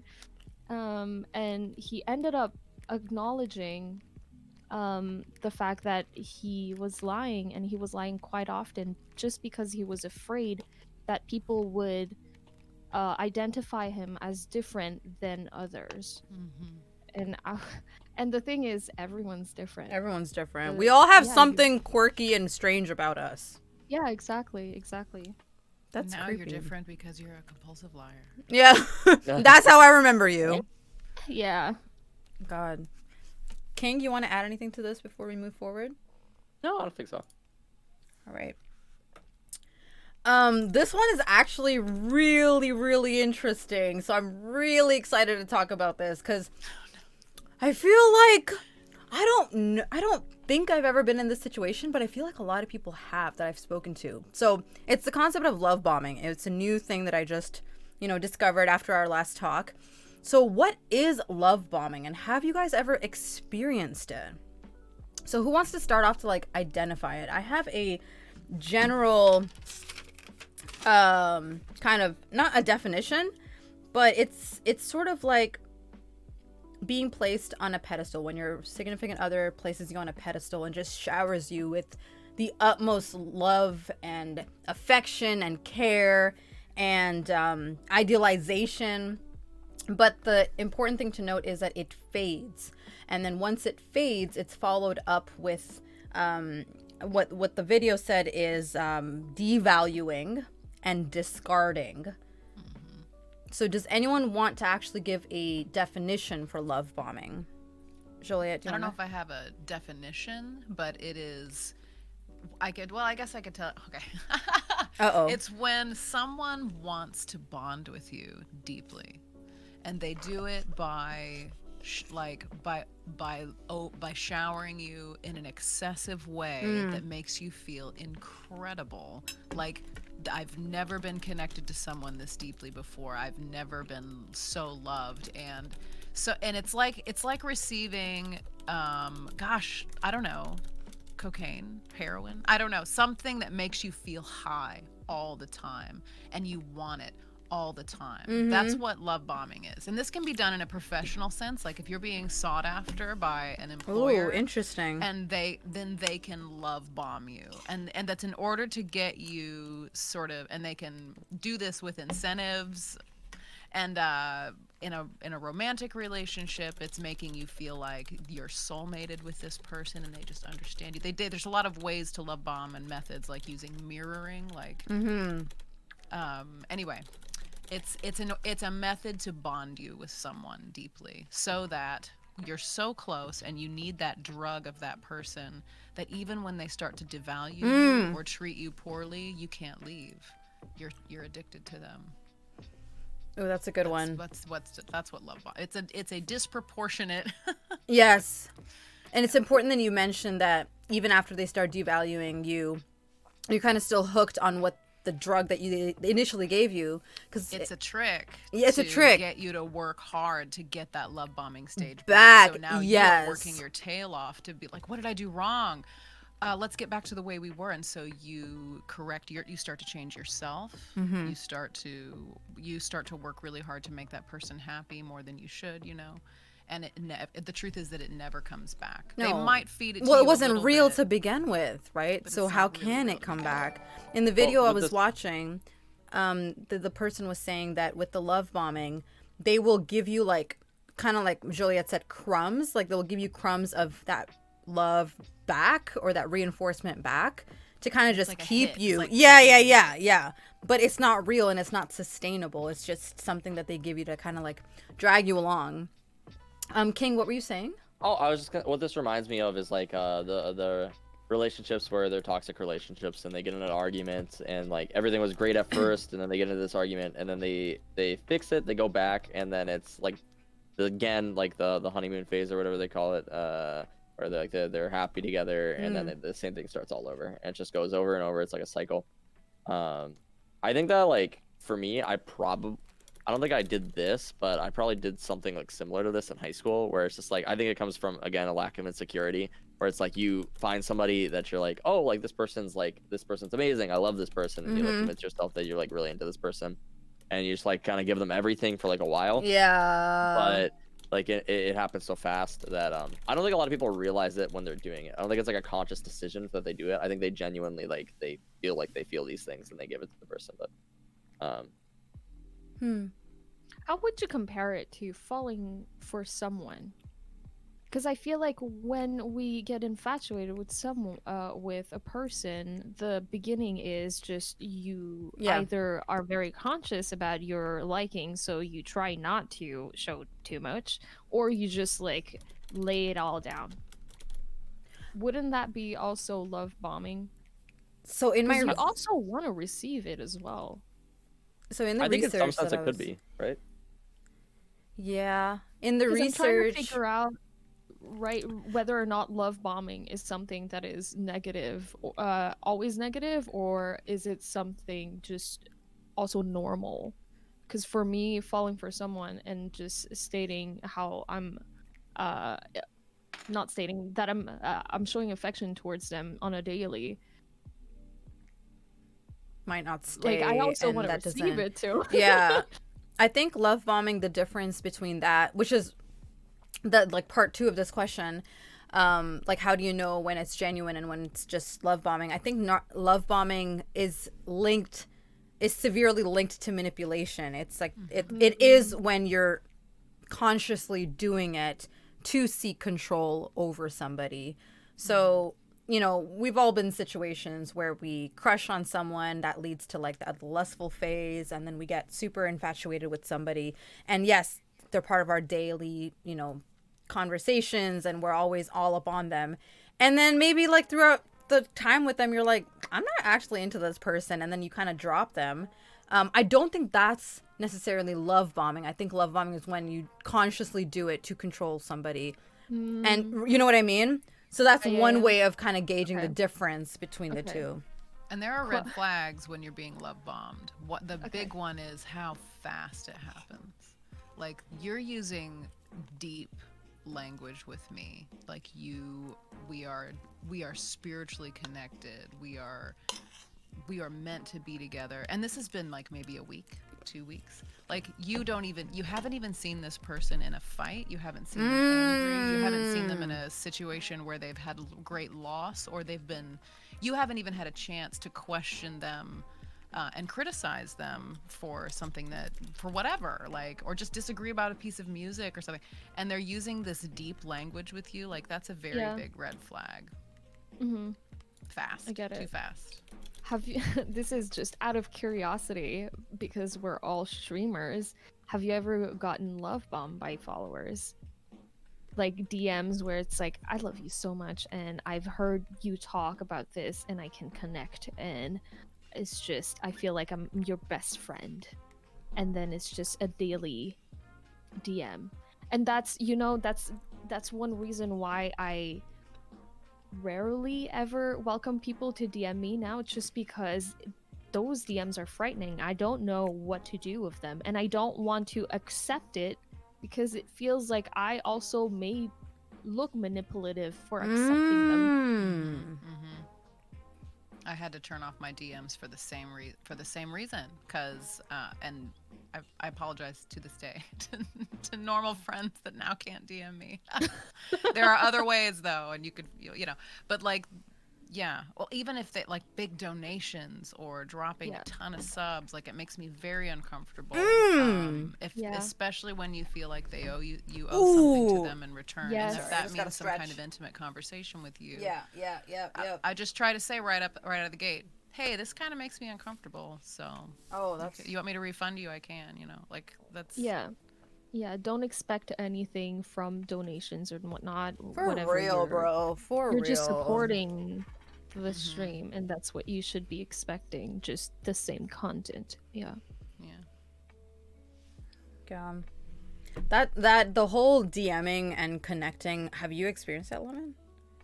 I did, yeah. Oh my god. And I feel uncomfortable when I get an excessive amount, like subjective, an excessive amount of donations, and I actually ask from the same people, person. and at the end completely of my streams, usually I thank people for the donations or the gifted subs and whatnot, but I also ask people not to, because this is just my hobby. This is not my livelihood, but this is just my stream here. I can live without any of those donations, but I do appreciate the support. But I don't want someone wrecking their own wallet just to support me, quote unquote support. I don't know. Like, I don't stream on a regular basis, you know, so it is uncomfortable. Okay, a side note about that, because I feel like this is so interesting. I think a lot of us have read stories about people wrecking their wallet to support streamers and then complaining about it. What are your views on that? Give me your money. I'm just kidding. No, obviously donating to like somebody if you don't have the money to do so is like really discomforting for the streamer, and like also like for the person. Like I can't imagine, like, $5 a month alone is like, it's like one meal sometimes, you know. I can go out, I can get like a $5 a foot long for Subway. Sub. I was thinking of sub too. And when I start to think about when people like drop like even 5 subs, it's like $25. Like that's a bit of money, and I'm like, that makes me like nervous for what their expenses are. Like, do they make enough money to do this? Like, it just makes me ask questions, and like, I don't know. Gifted make me feel a little weird. I think like one sub is like one thing, but like gifting a lot of subs adds up. Also, Twitch takes 50% of it anyway. Very Like, true. So, like, don't do just if you're gonna give a streamer money, just donate. Like, That's very true. Very true. Yeah. I also Emotes, though. oh. Join the Discord. Then you can use the emotes. I also think that if you are choosing to do that, then you should be accountable for your decisions. Like, it's not the streamer's fault, nor should you be like complaining like, you know how much money I spent on this person? I spent $500 last month and she didn't even say hi to me, or she didn't even respond to my DM, or whatever the case. Like, no offense, but like, people don't owe you anything. So I just feel like, and this is not me saying, again, like, I'm not grateful for people that support the channel, but I also don't want people doing it with expectations that now she's gonna be able to respond to the DMs, or now because I gave this much money, I technically have a say in what the next emote is gonna be, or what she should do with her stream, or you're not entitled to anything. And I genuinely would be sorry if that money came out of someone's like food fund, for example. But how am I supposed to know that that's something that you're dealing with or going through? That's your life. That's your budget, your responsibility, where you can gauge like, sure, I can do $5 this month, and especially when none of us are streamers who are like that, who are constantly asking for donations, who are constantly saying, wow, there's 30 of you here and I can't even get one sub from you. Like, none of us are like that. Ooh. Right? So people should never feel pressured to donate.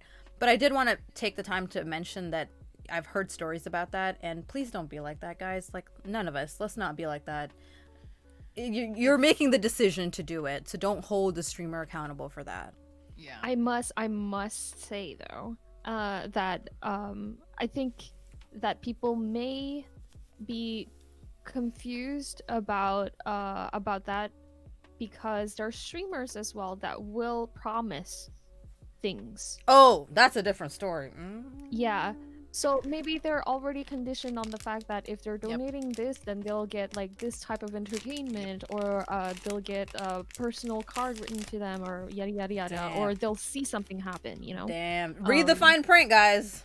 In the music, in the music category, the culture is, if I pay you and I make a donation, you'll bump my request to the top. And I refuse to do this on my channel. I barely have those channel reward things, like where you spend so much time, and then, because I just don't want to I don't want to create any kind of culture in my stream where where people start to feel where I start to feel obligated to gotcha. perform. Like, I'm really not trying to be a jukebox. I'm really not trying to be a dancing monkey.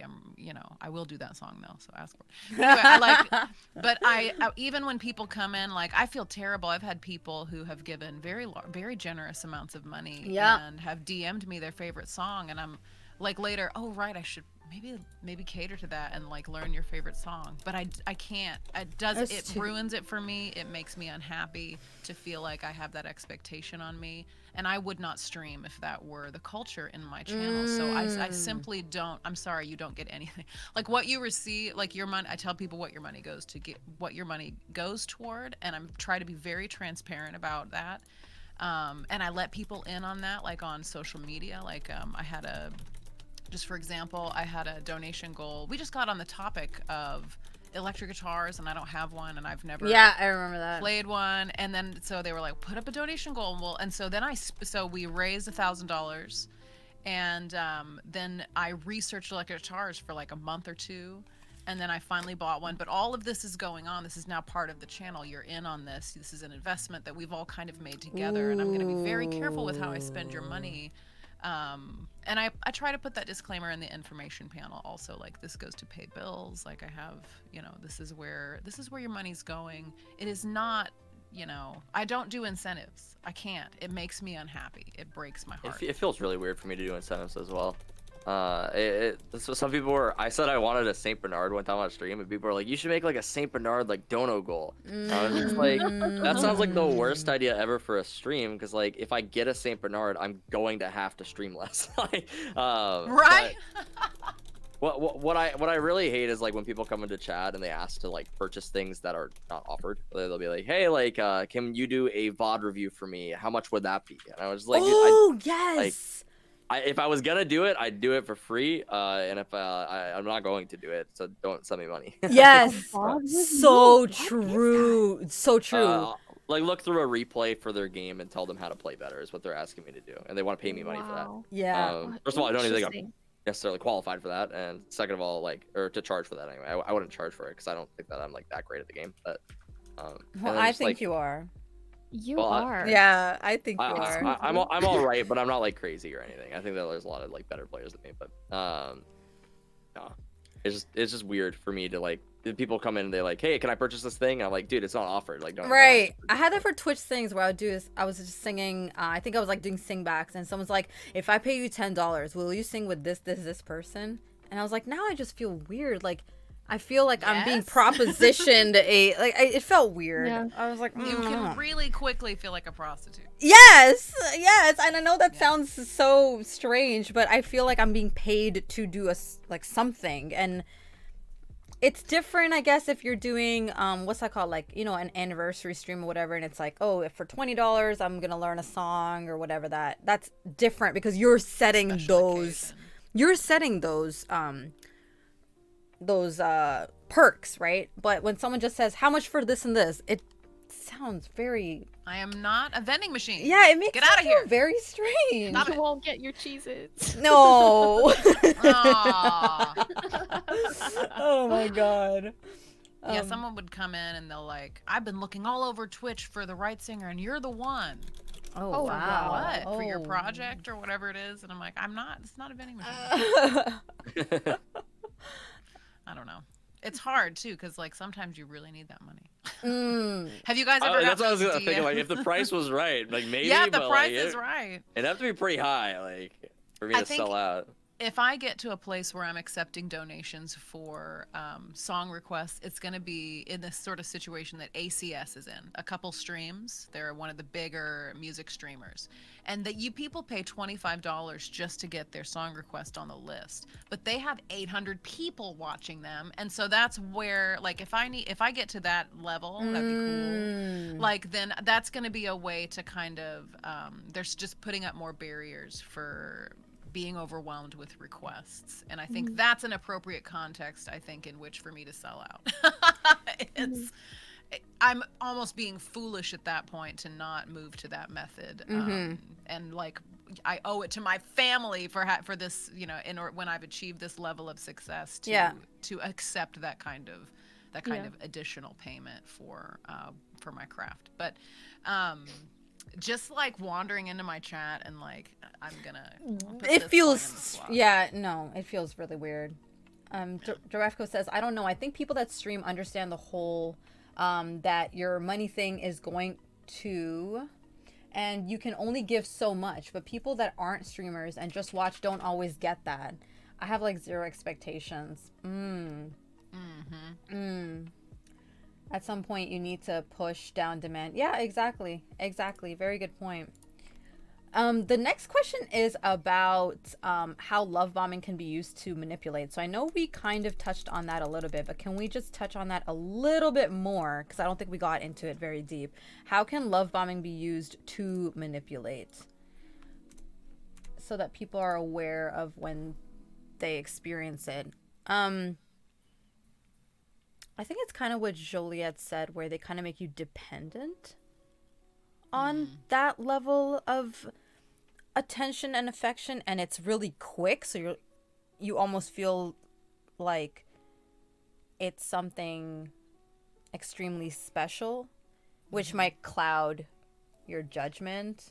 It happens at the very beginning of relationships, and it sets a standard, and it's very intentional. I don't even know that the love bomber knows they're doing this necessarily, but it's intentional to give you the impression that the normal behavior from this person, whether again it's an employer or a partner, or just a friend, like the normal behavior is, I adore you. I worship the ground that you walk on. You are worthy of all the beautiful things that are happening to you, and I'm going to help you do that, making promises. And so the first moment, the first instance where you are denied the love bombing, you're like, that's out of character for them. What did I do? How do I get it back? Yeah, maybe it's me. Yeah, and then you start to question yourself, even though you did nothing wrong. You start to question the circumstances or whatever, and then it just becomes this sort. And then they come back at you like, "I'm sorry, that was really unique situation." Just like, it's hard to spot, but the reason they're doing it is not. They put up a lot of the effort in the front end to draw you out for years of you doing that to them. It is to turn the table on you so that you are the one trying to work very hard to receive their affection back for years to come. Because the impression they give you up front is so strong and so addicting that you are now experiencing the carrot on the stick for years. I think something that's probably really common too is like them using it to like reference back to the things that they've done for you. It's like remember the time that I did this, or like I did this for you, and like you'll never find somebody better than me. Ooh, God. Ew. Yes, exactly. And I think genuine affection, you will be able to tell a difference because they are not. I think in my experience, at least, when I felt like I was showered with so much love and kindness, he never expected anything in return from me. He was just kind. That was just his heart. That's just the kind of person he was. And it took time for us to kind of build that connection. And yes, he kind of like fell for me very quick, but it persisted with time. It didn't fade. So I think time is a good way where you can gauge if they're I never felt discarded. I never felt suddenly devalued. It persisted. It was very consistent. And I think one of the major things is the devaluing and the discarding at the end, and then giving you a taste of it again to kind of reel you back in, and then devaluing you. Like it's a cycle. It's a cycle. And be careful of future faking and like, well, I'm just in a really hard spot right now. Otherwise, we can.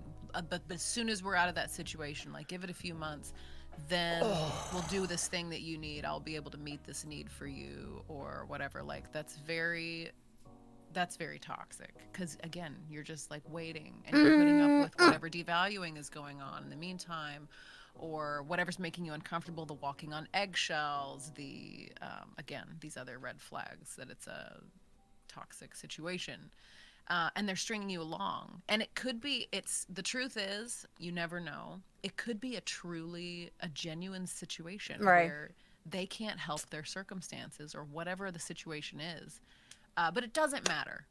Run.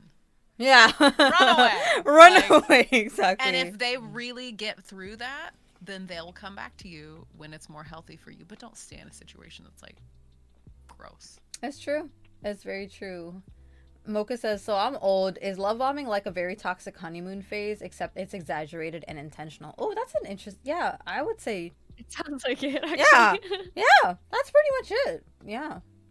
Agent Bimo says love bombing can be used for exploitation when using an opportune time, like a bad breakup or loss of a loved one. They can prey on someone who could fear being alone or unloved, and certain pains can make a person less alert to the love bombing. My sister got love bombed by a hospital security guard from when my mom was in the hospital. Oh God, weeks after we lost our grandmother. I'm so sorry. I hate to ask, but did that last? Did they last? Because, well, you're using the term love bomb, so I'm guessing not. I'm sorry about that, Bimo. Odd Little Sprout says, I mean, my current partner and I met over 14 years ago, dated, went separate ways, then found each other again. Not sure I know a better definition of true love. Yep. Very true. Very true. Yeah, my sister was clueless for years. He exposed himself years later. Oh my God. I have What do a you mean friend by who was. exposing himself? He probably said like I was. I I'm a think love bomber?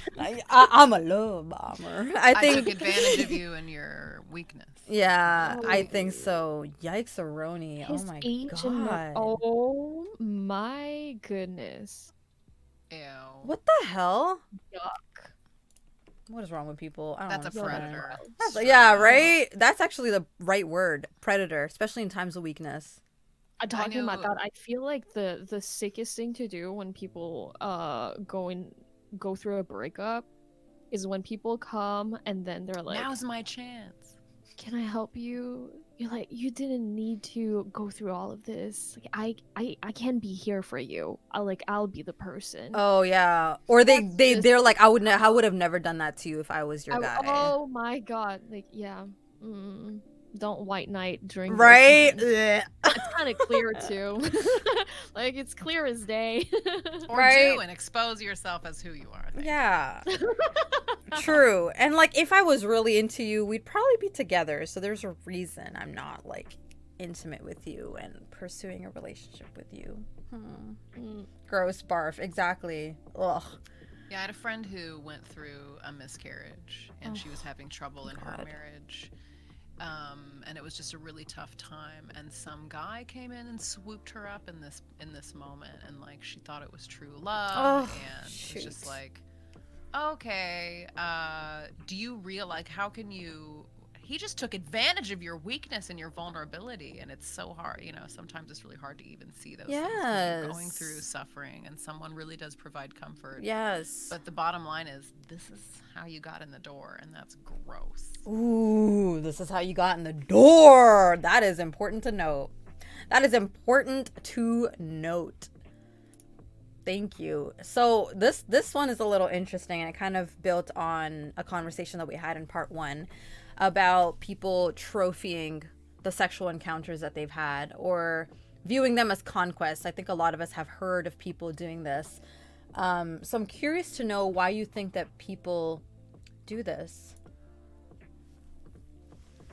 I think it means in like at least some regard people feel desirable, like it means like somebody chose me. Ooh. So to say that like many people would desire that person would feel good for them, so they would brag about it. They would consider it like a trophy or a conquest.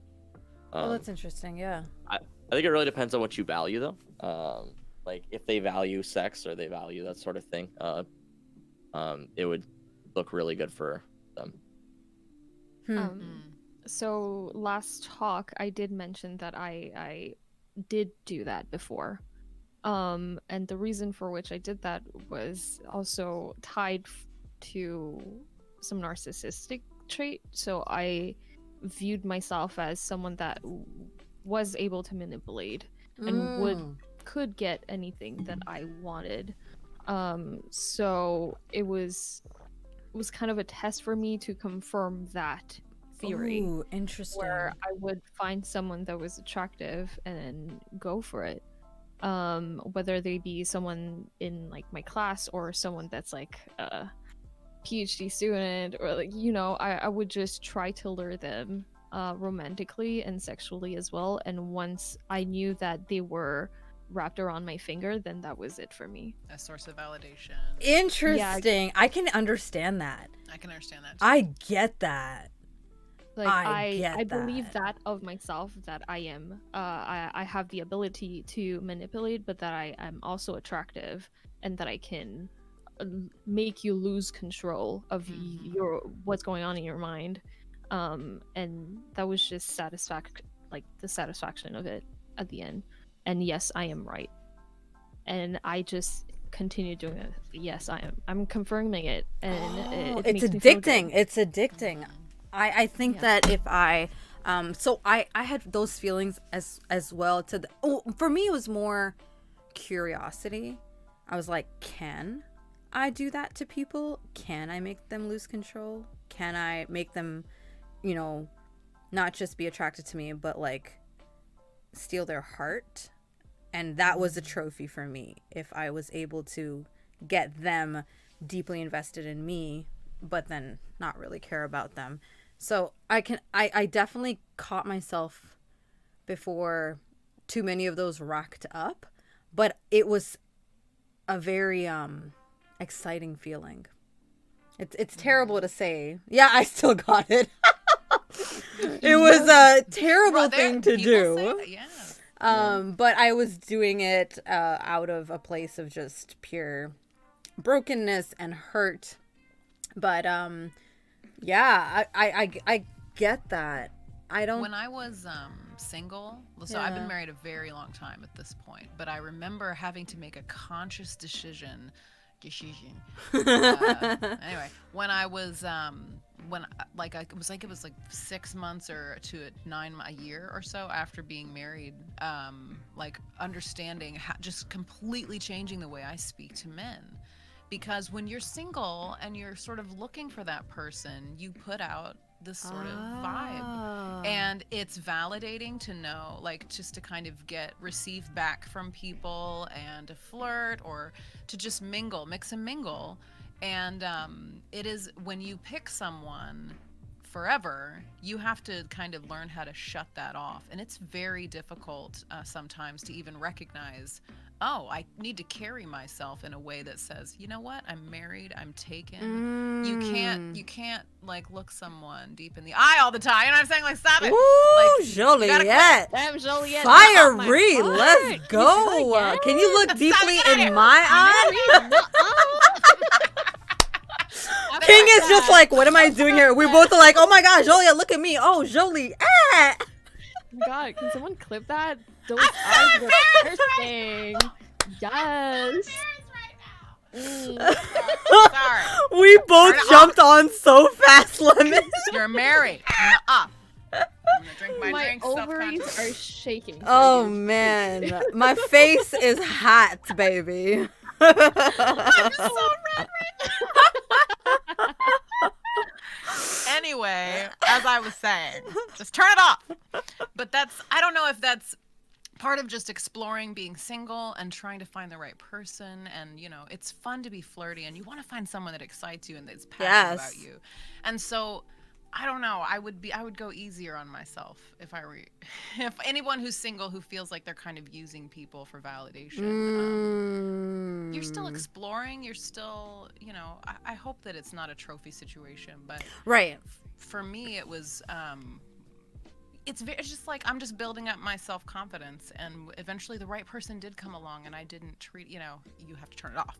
You have to turn it off, Yeah, I like that you mentioned that, because the whole thing same thing with Lemon, the whole thing that she was going through with the trophying, the thing that I was going through with trying to, like, testing if I had the ability to win someone's heart with staying completely stoic, was something that I, of course, eventually got over, and Lemon also got over. There's got to be a point where you, like, sit back and kind of question that. It can't be something that you constantly do, because it is hurtful to people. You know, you do hurt people along the way, for the sake of pleasing yourself or exciting yourself or proving your worth to yourself, or whatever the reason you are doing it.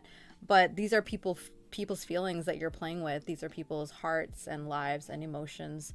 And you really never know the impact that you do or could have possibly made on someone's life. So you withdrawing completely coldly could leave a scar on them, and that's on you. Yes. Yeah, and not you. I'm saying, like, you in general. So I just want to make that clear. I'm not like putting myself like, y'all all sinners. Like, I did the same shit. So. So this one's a question that I think that we've kind of touched on, but changing in relationships is often misconstrued into being something negative. And I feel like there can be some positives of change, and it's just about finding that balance of when it's healthy and when it becomes unhealthy. So when do you guys think changing your personality in a relationship is healthy, and then when does it become unhealthy? Lemon, do you want to start us off?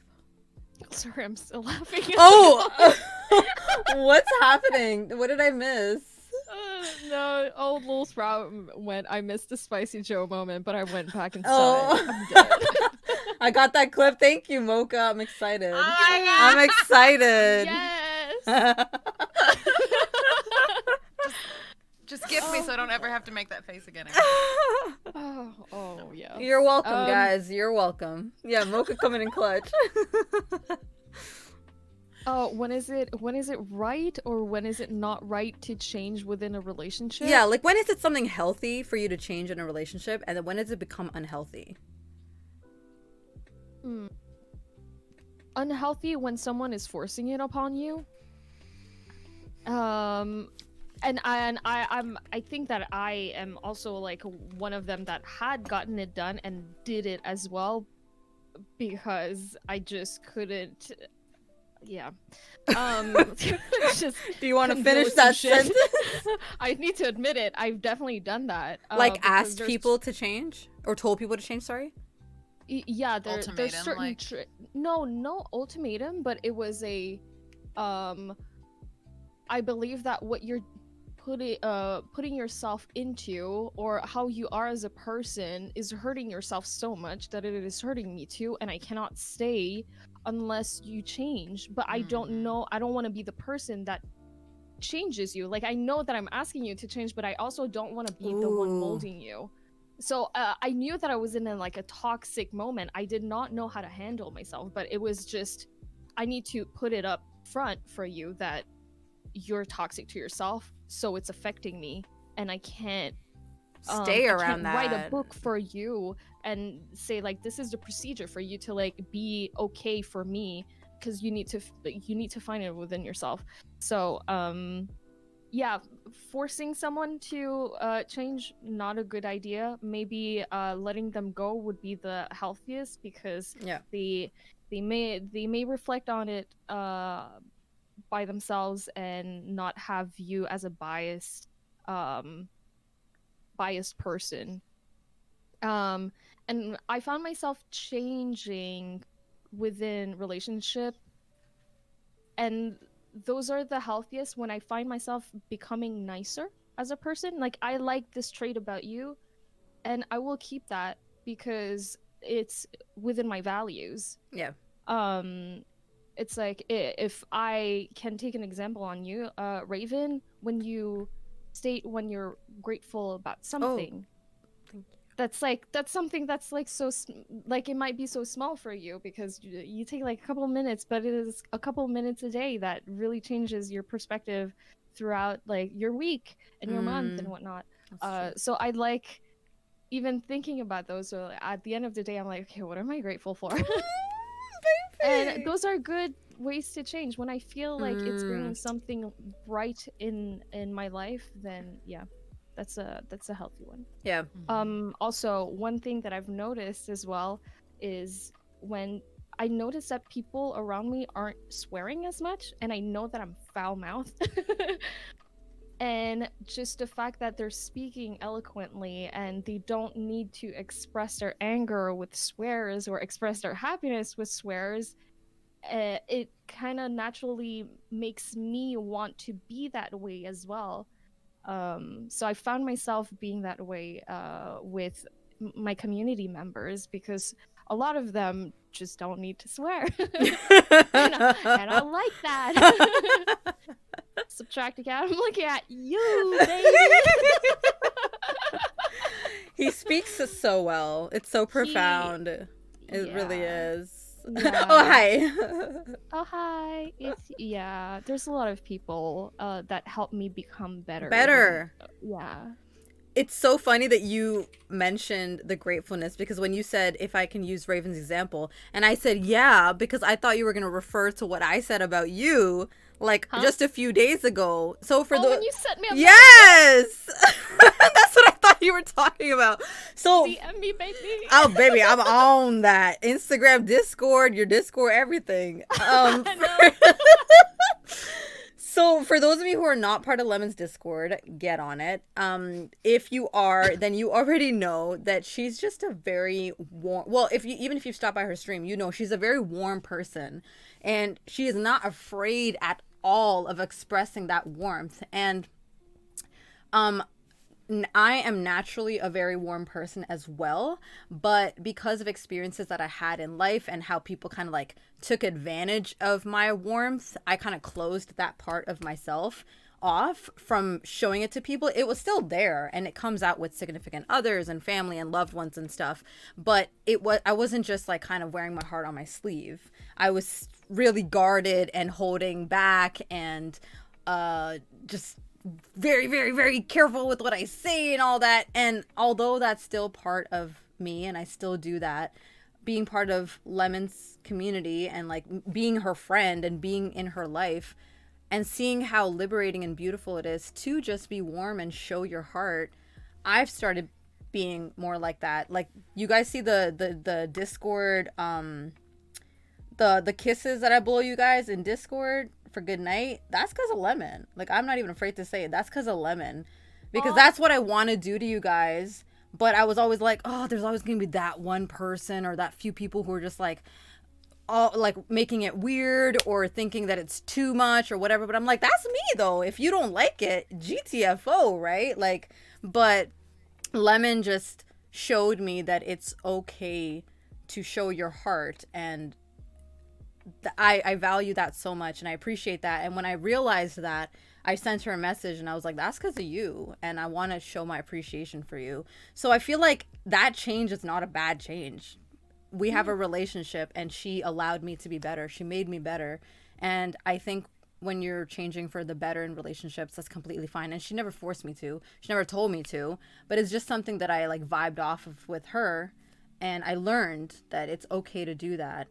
And also she made me feel safe, and reminded me through her actions that if someone does make it weird, right? If someone does do some weird shit with my stuff or think that it's too much, that's a them problem. Like, I'm not accountable for you reading into my messages and being like, oh, she probably meant it for me or something like that. Like, that's a you problem, and you gotta fix that. You gotta deal with that. So thank you, Lemon, once again. For real, that makes me so happy. You guys heard it? We're in a relationship. That's the only thing I heard from all your I'm dead. A baby. That Raven trophy. No, I'm sorry. Hey, I don't mind, baby. I don't mind, for real. If it's Lemon, I don't mind.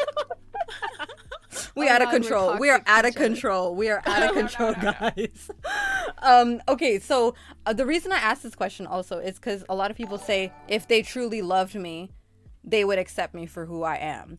And I think that there should be like a disclaimer that comes with that, because someone was mentioning like doing heroin or something in chat and like anger problems and all of that. If you have those traits, no, I don't have to take you for who you are. Like, if that doesn't work with me, I don't need to. I can love you as a person, but no, I don't have to accept you for who you are. It would be in my best interest and the relationship's longevity to address it to you and try to like remedy it. Like, let's go to therapy, or like maybe you need treatment or something. So I think there needs to be a disclaimer with that. Mm-hmm. What I think that should apply to is your interests. So, for example, things like your interests. If you are interested in, I think D mentioned this last time. He was in a relationship with someone who thought some of his interests was a little questionable, so he started hiding them from her. Child. That's not cool. Yeah, that's I think when it's unhealthy. That's and poopy. yeah, and in that case, if someone truly loved you, they would accept you for who you are, with your interests, your hobbies, things you're into. You know, there's some people who are into like painting model airplanes and shit. Not my cup of tea, but like, I'm not gonna judge you for it. You do you. Even better, you're not a partier and you don't go out and hang out with all your friends and do all this garbaggio. I would like a homebody. Wonderful. You paint your planes. You have a great time in the room. But I think that's where the changing is unhealthy. Does that make sense? I think it's completely natural for everyone to just change in their relationships too, though. Like, as long as it's not like a forced thing, as we mentioned before. I think it's pretty fine. But like, my big thing, it goes with what was the other question? How do we fix these people? I don't think you do. Like, I think if there's something that you don't like about a person, I think that you just gotta leave. Like, if it's really that intolerable for you, if it's not something that you can tolerate, maybe they're not the person for you. That would be my thing. But I think you can flag it, right? Like, so I was in a Yeah. relationship with someone who had anger problems, and I would flag it to him, but he would always go back at home into his toxic environment, which would fuel him up, and all the progress we had made together and working through his emotions and all of this stuff, it went to garbaggio because he would go home and he would need to put up that angry bit of himself again. And I left because I was like, I tried my best, right? We talked about it, but I can't be with someone who's angry all the time or gets angry so easily, so I'm dipping. So I tried. Like, I flagged it. Yeah, I had a similar relationship actually, where I've noticed that my partner was always yelling at his family members, at his parents, and at his sister, and he was very, very kind to my family. He was so loving to me as well. But when I met his family and I was noticing their interactions, I told him, this is unhealthy. I don't understand the relationship and the energy that you have at home, because mine is completely the Different. polar opposite, and I'm afraid that once you get very, very comfortable with me, you'll do the same with me. And he had promised me that it wouldn't happen. And then we went to like Disneyland, and then he yelled at a clerk at Disneyland. I was probably like 17 years old, and I flagged it again. Then I said, hey, you can't just yell at a 17 years old at Disneyland. She doesn't know how to fix a ride. Oh, And God. within like a year time, he started losing his temper on me. I know, chronic triggers, not at Disney. Come on. well, Not I at Disney. When people yell at like clerks or like any employee, it's just like really frustrating because like that's not their job. Like half the time they have nothing to do with it. I remember this every time I get angry at like Amazon or something and I want to tweet at Amazon, and I'm like, the person I'm tweeting at is not responsible for this. But like, I don't know. It's really You just start all really those tweets frustrating. that way, though. Yeah. Dear social media person for Amazon, I know it's Yeah. not you personally. But listen, exactly. I have to call my internet service provider a lot because our internet sucks, and they like throttle us or whatever. I don't know what's going on over there, but the classic internet service provider stuff. And like I always feel bad every time I do it because I'm like, I know it's not this person. It's not you, right? You can always preface it by saying, I know it's not you, but. I just want them to take note of how many times I have to call them a week. 'Cause I call them like probably 5 or 6 times a week, and I hope they have it like logged every single time that I call, and I have to reset it. That bad? Yeah, it's really bad. Casey, what the Really bad. hell? Where do you live, bro? North Dakota.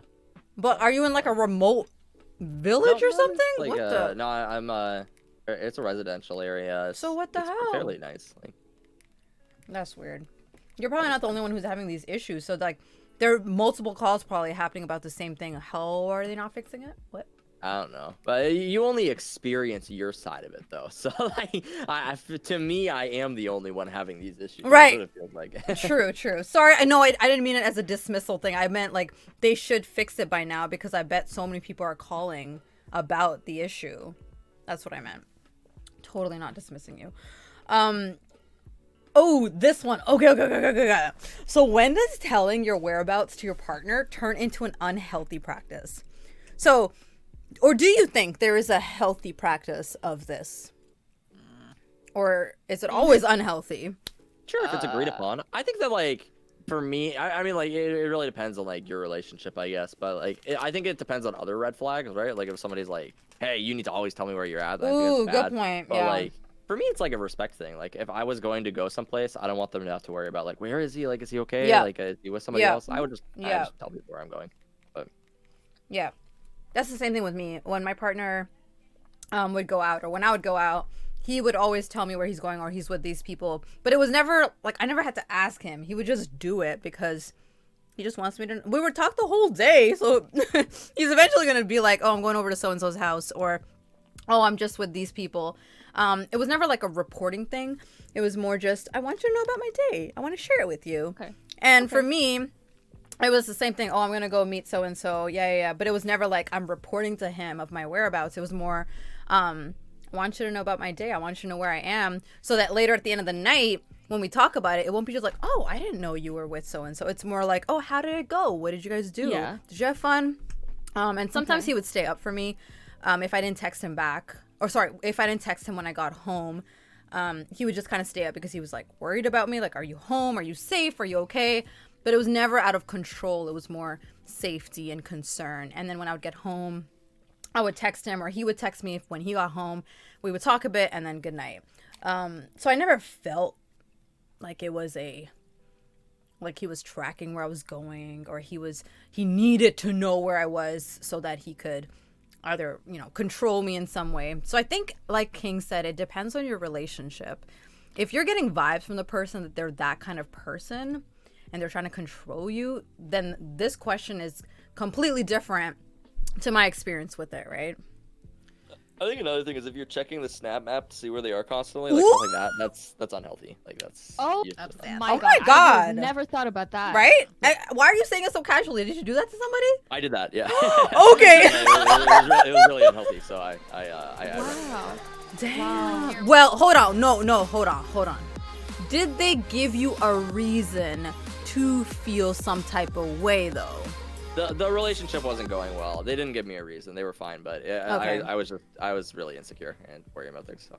Okay, fine. So hubby and I have location sharing on, and it's one of those things like, so I'm kind of inconsistent. And I just kind of go with the flow as my personality. Like if I'm at Target for 30 minutes to 4 hours, it's my business. Thank you very much. Okay. And like, I don't want to be questioned. So I feel like when, if you can set a foundation in your relationship of honesty, like, this is the way I am. Yeah. It's not that I'm cheating or like doing something, I don't know, nefarious or whatever with my time or my location. It's not like, it's more just me. I decided I didn't want to go to class today. I don't know. I decided I wanted to blow this off. I decided to be whatever I wanted to say at Target and just text on my phone from the purse section, whatever.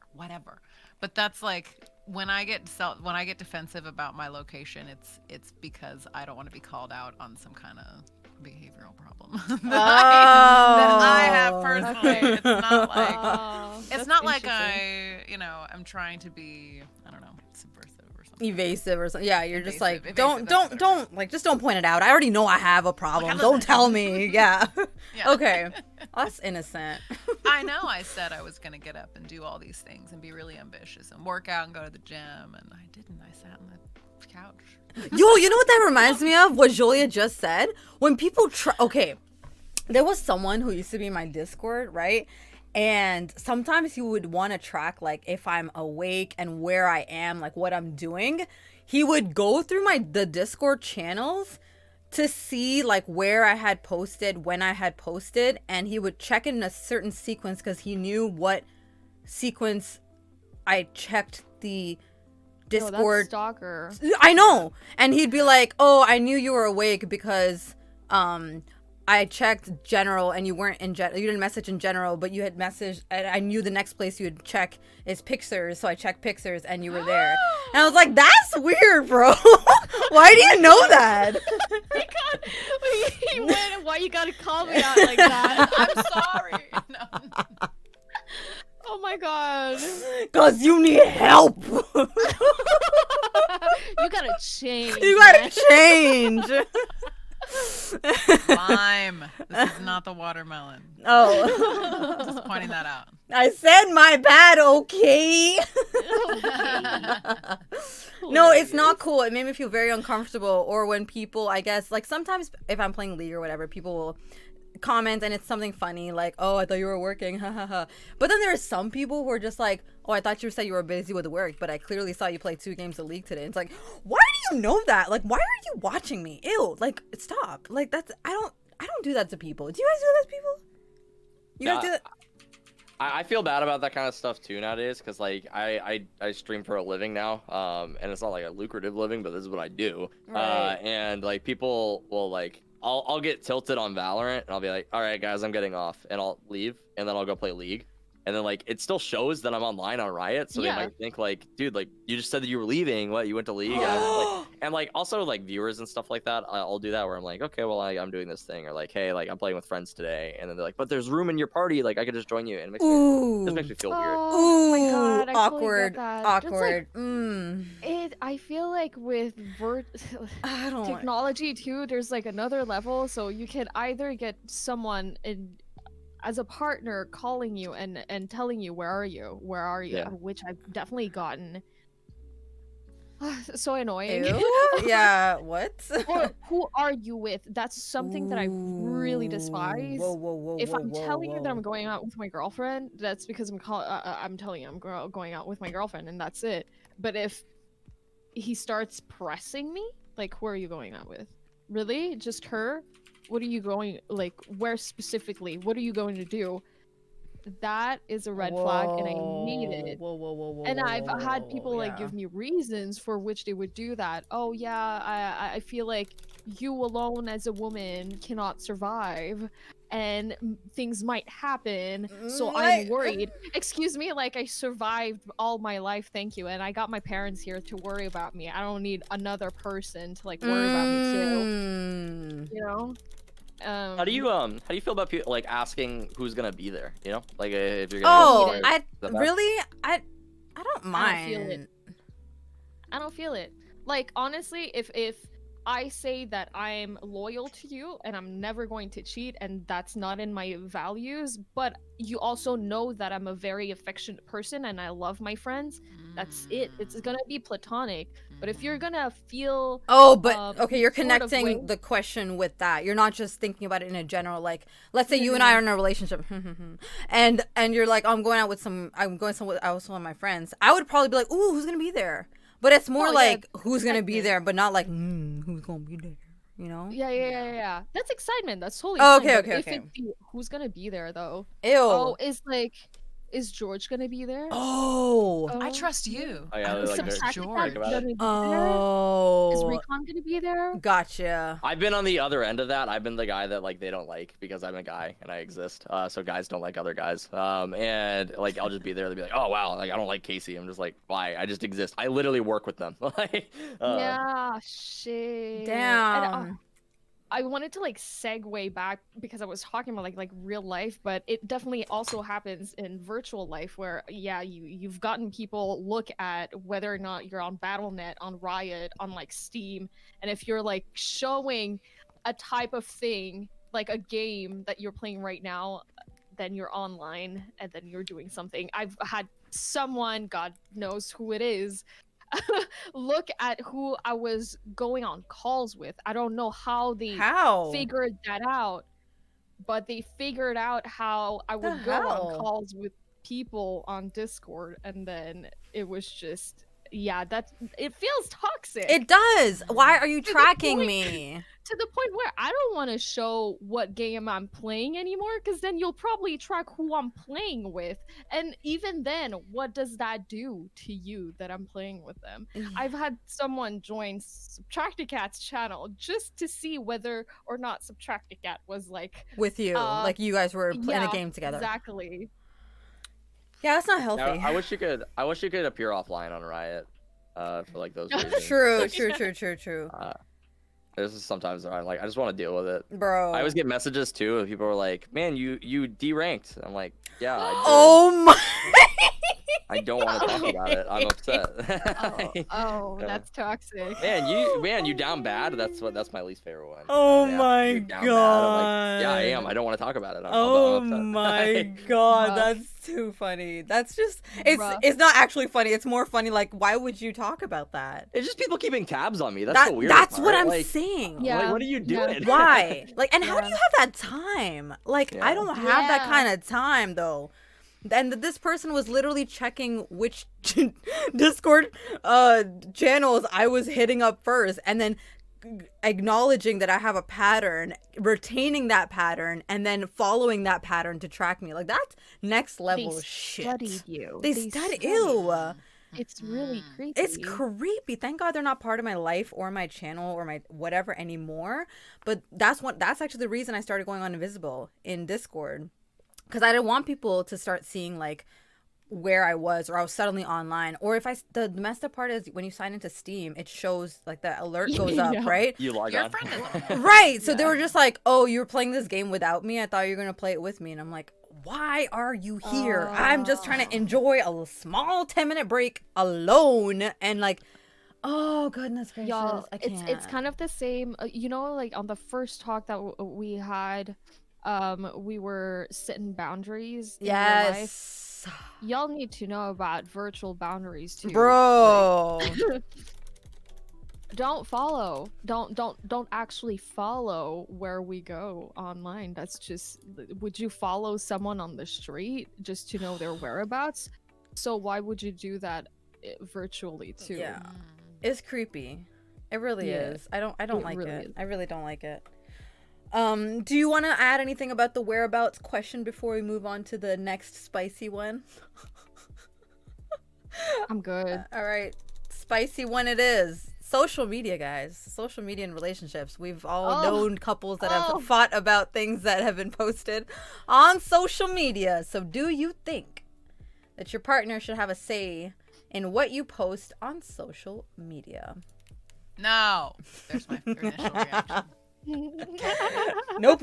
Okay. Hard nose in chat. Okay. Before we start, I think everyone. it affects the partner probably.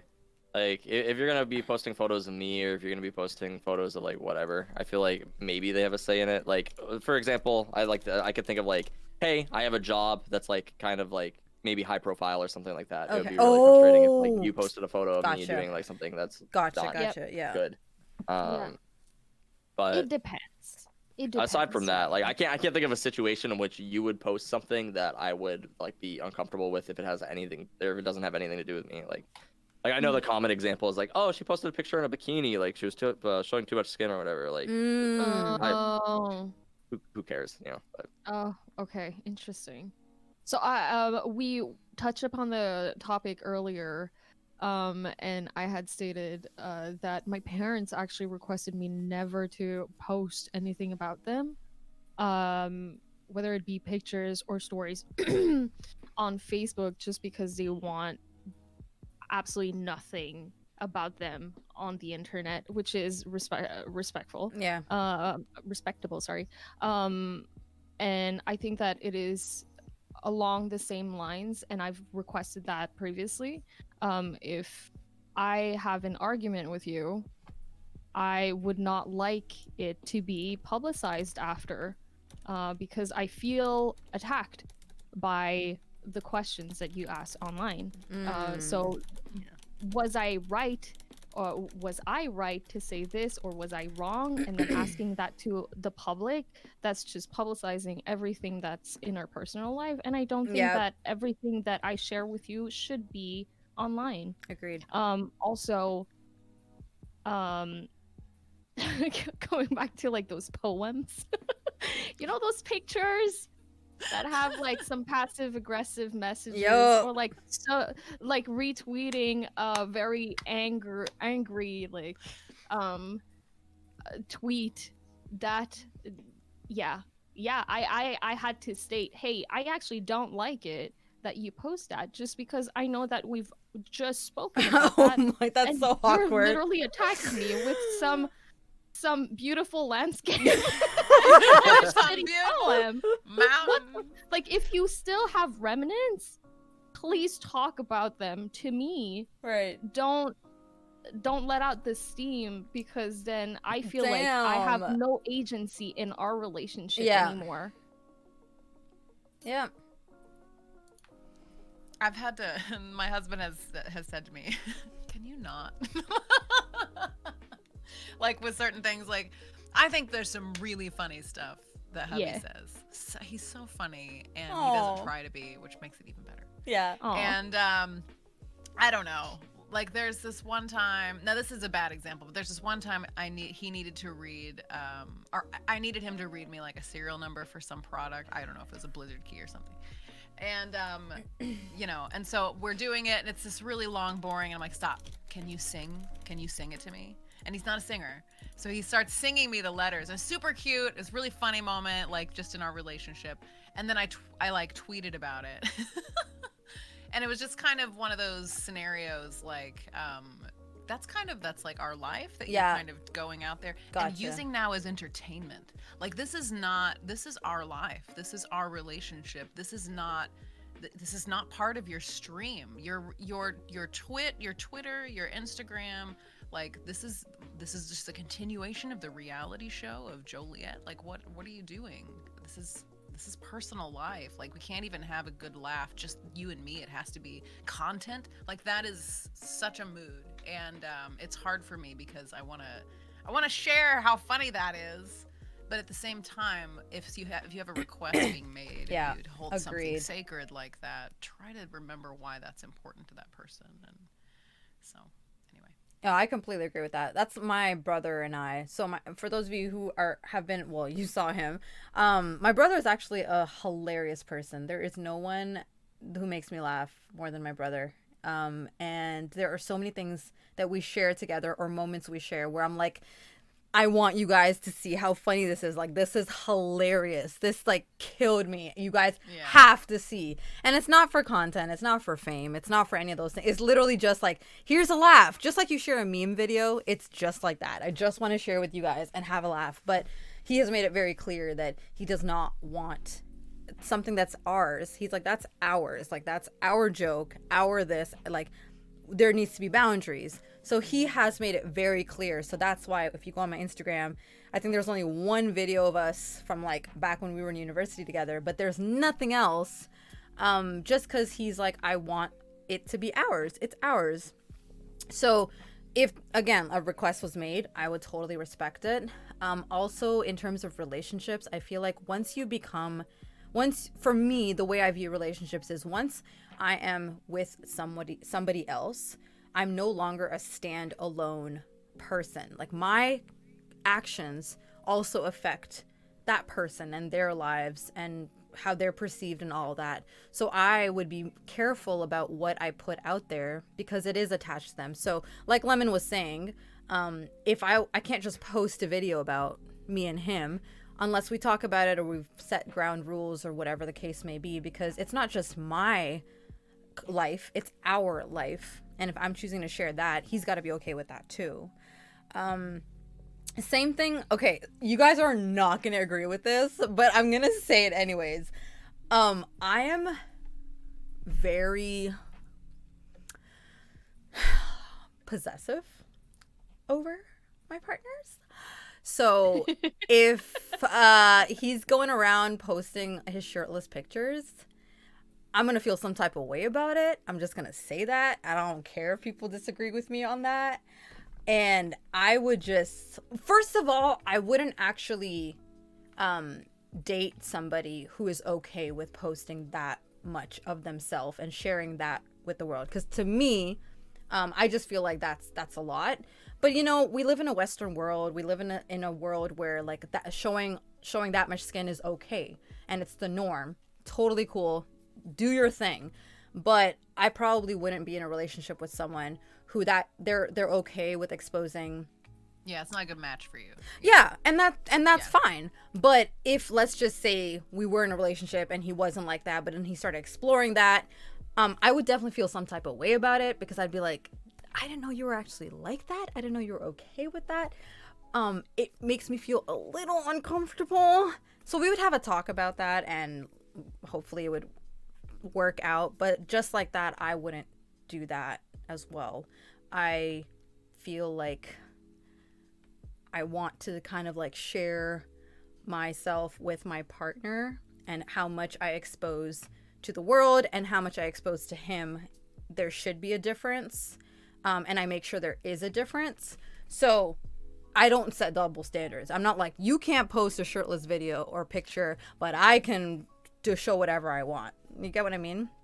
So in that case, yes, I feel like there are a little bit of some black areas where I would be like, I would like it if you don't post that kind of stuff. But I would hope that the person I'm choosing would be a good fit for me to already not be a person.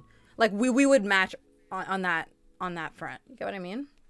I think that's fair as long as you live up to the same standards yourself. Like if you're not posting a lot of your body as well on the internet, but I think that like the body positivity thing, especially for like a lot of girls, I feel like that double standard might exist where they're like, oh, like that's weird, like he's posting shirtless pictures of himself, but here's a picture of me in my bathing suit, you know, like. Right. Yeah.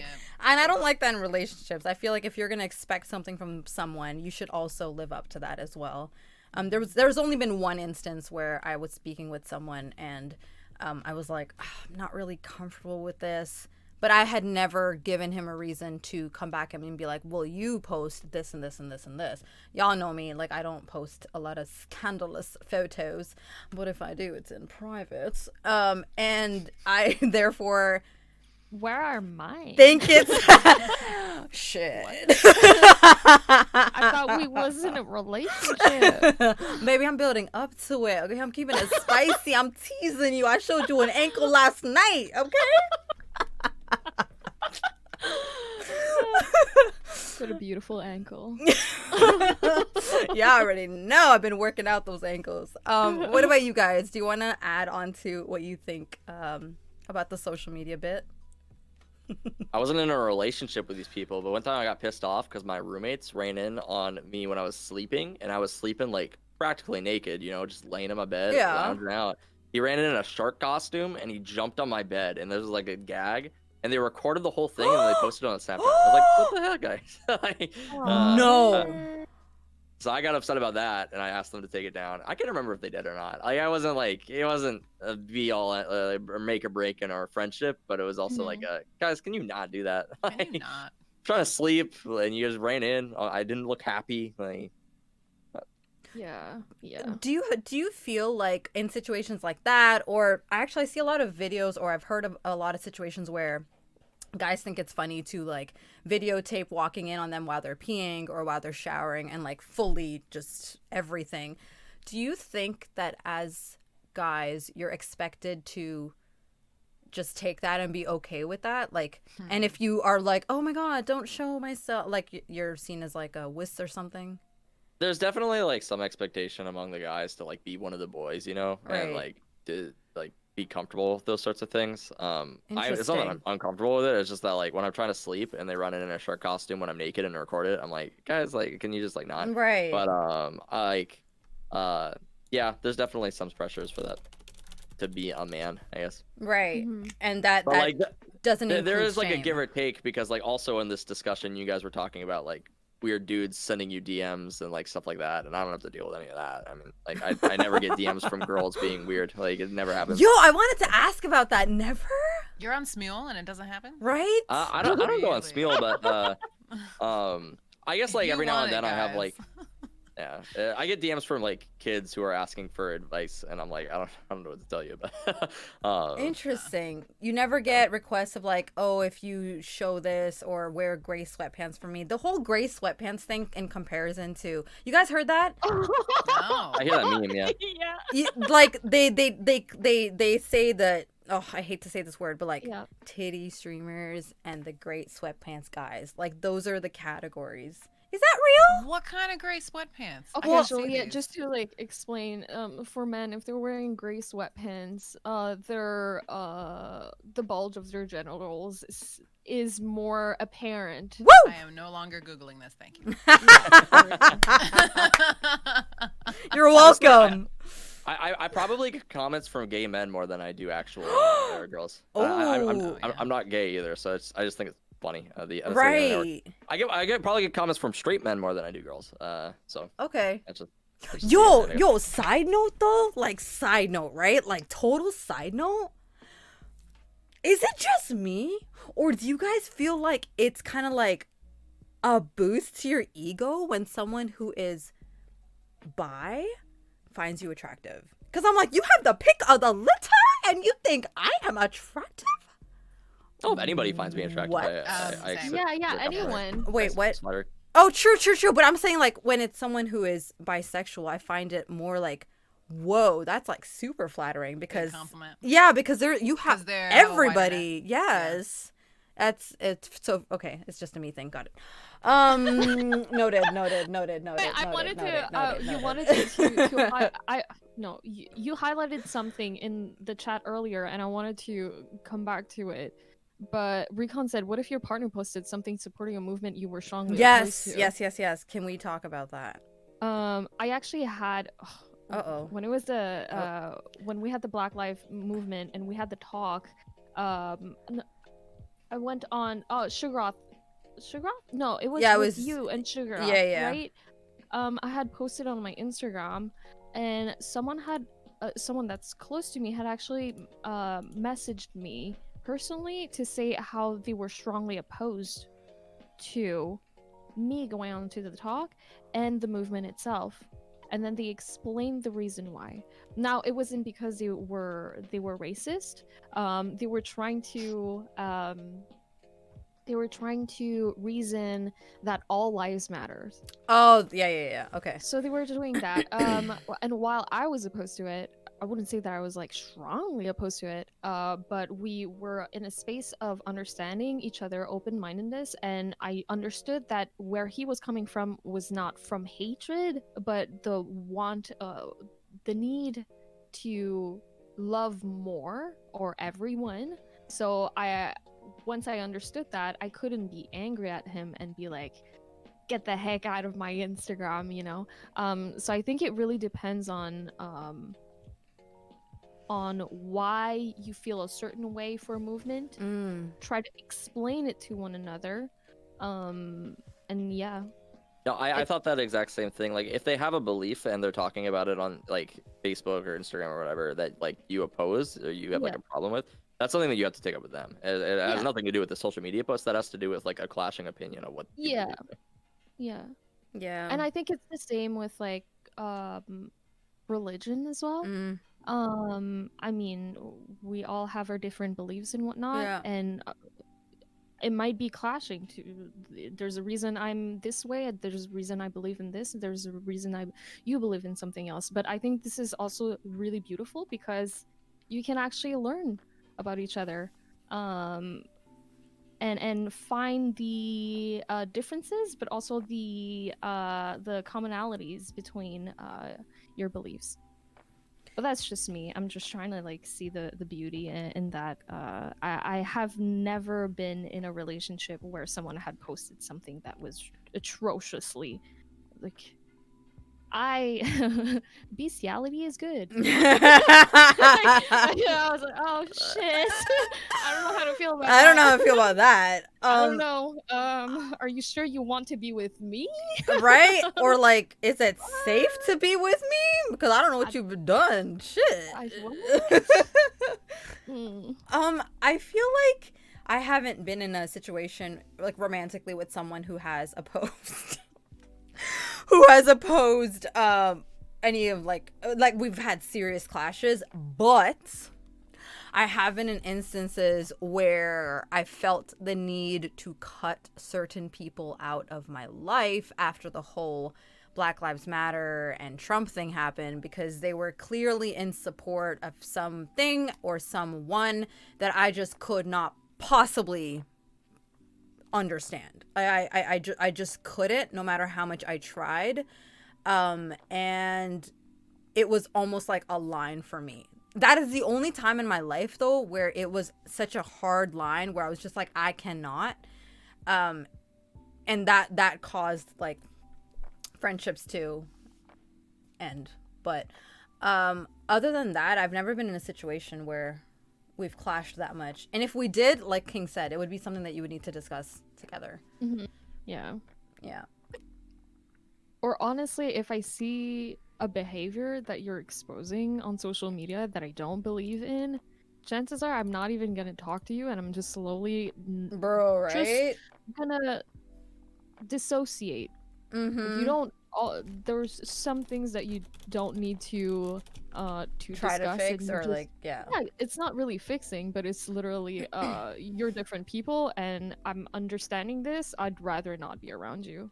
That is very true. I actually was in a relationship with someone, now that I think about it, who would just like bad talk every religion. He was an agnostic, but he would just bad talk every religion. He would go into how popes do this and the whole, little boys and all this. And I'm like, you sound so ignorant right now, because not everyone is like that. I'm sure there are people in every race, religion, culture that have done terrible things, but that doesn't define a whole religion. It doesn't define a whole group of people. And that person I had to ditch out of my life, because that is unhealthy. That is just a very ignorant way of living and viewing the world. And I just, like Lemon said, it's not even worth trying to help. Like, I tried to explain things to him and he just wouldn't get it. So I was like, I'm out. I can't do this.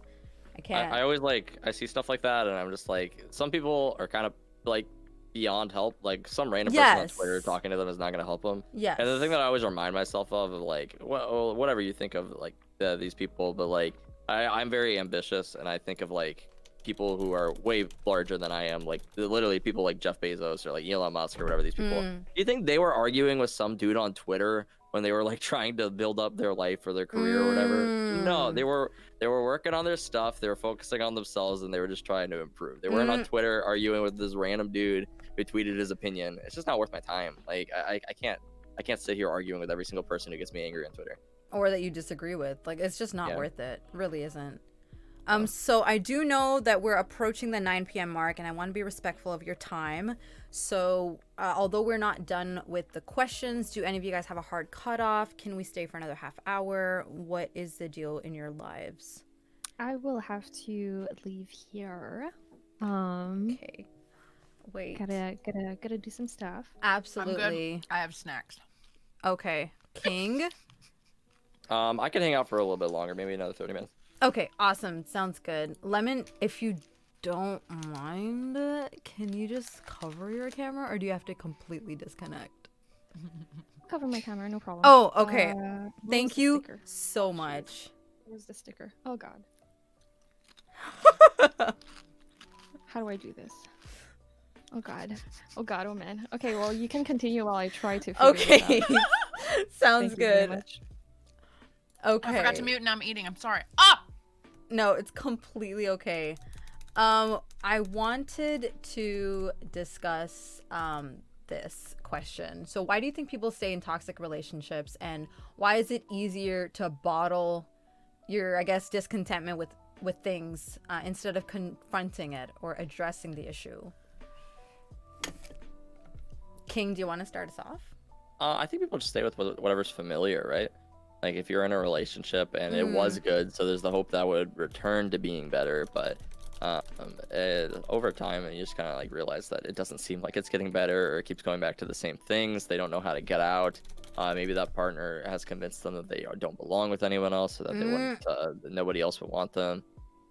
Something I've heard that I remember when I was in like kind of a toxic relationship where it's like the on and off sort of thing. People always feel like their relationships are like different than other people, which like to an extent they are, but like also like I remember I've had a lot of friends go through like very similar things that I went through, and they would always say the same thing: it's different. And what I've learned, I guess, from my experience, is it's not normally different. Yeah, a lot of people go through the same issues, the same problems. Most relationships end up turning out the same when they go through those issues, in my experience. But yeah. Juliet? I think hope Yeah. keeps you trapped, like that whole stringing you along and future faking, and that person's gonna change. It's just our circumstance. We're in survival mode right now. Like, this is just rough because patch. I It's lost a my rough job, patch, or it's a rough patch. Yeah. And sometimes it is, and sometimes it really is your circumstances, and sometimes it really lasts for years and years. That doesn't mean that if you have an opportunity to get into a less toxic, make sure while you're in survival mode.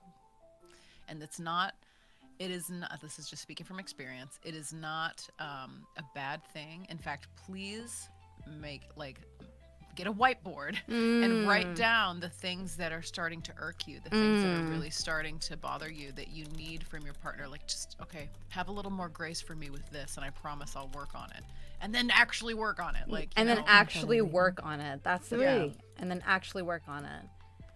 But I think a lot of people stay in toxic relationships. It's a lot of like what King said too. You don't know that you don't feel like you're worthy, or it's too late for you, and you can't find someone else at your age or at your salary level, or in your circumstances, in the city that you're in, or whatever it is, you don't feel like you're worthy of something better, or you really are holding out for that end, for that good thing that you used to have that you can't seem to get back.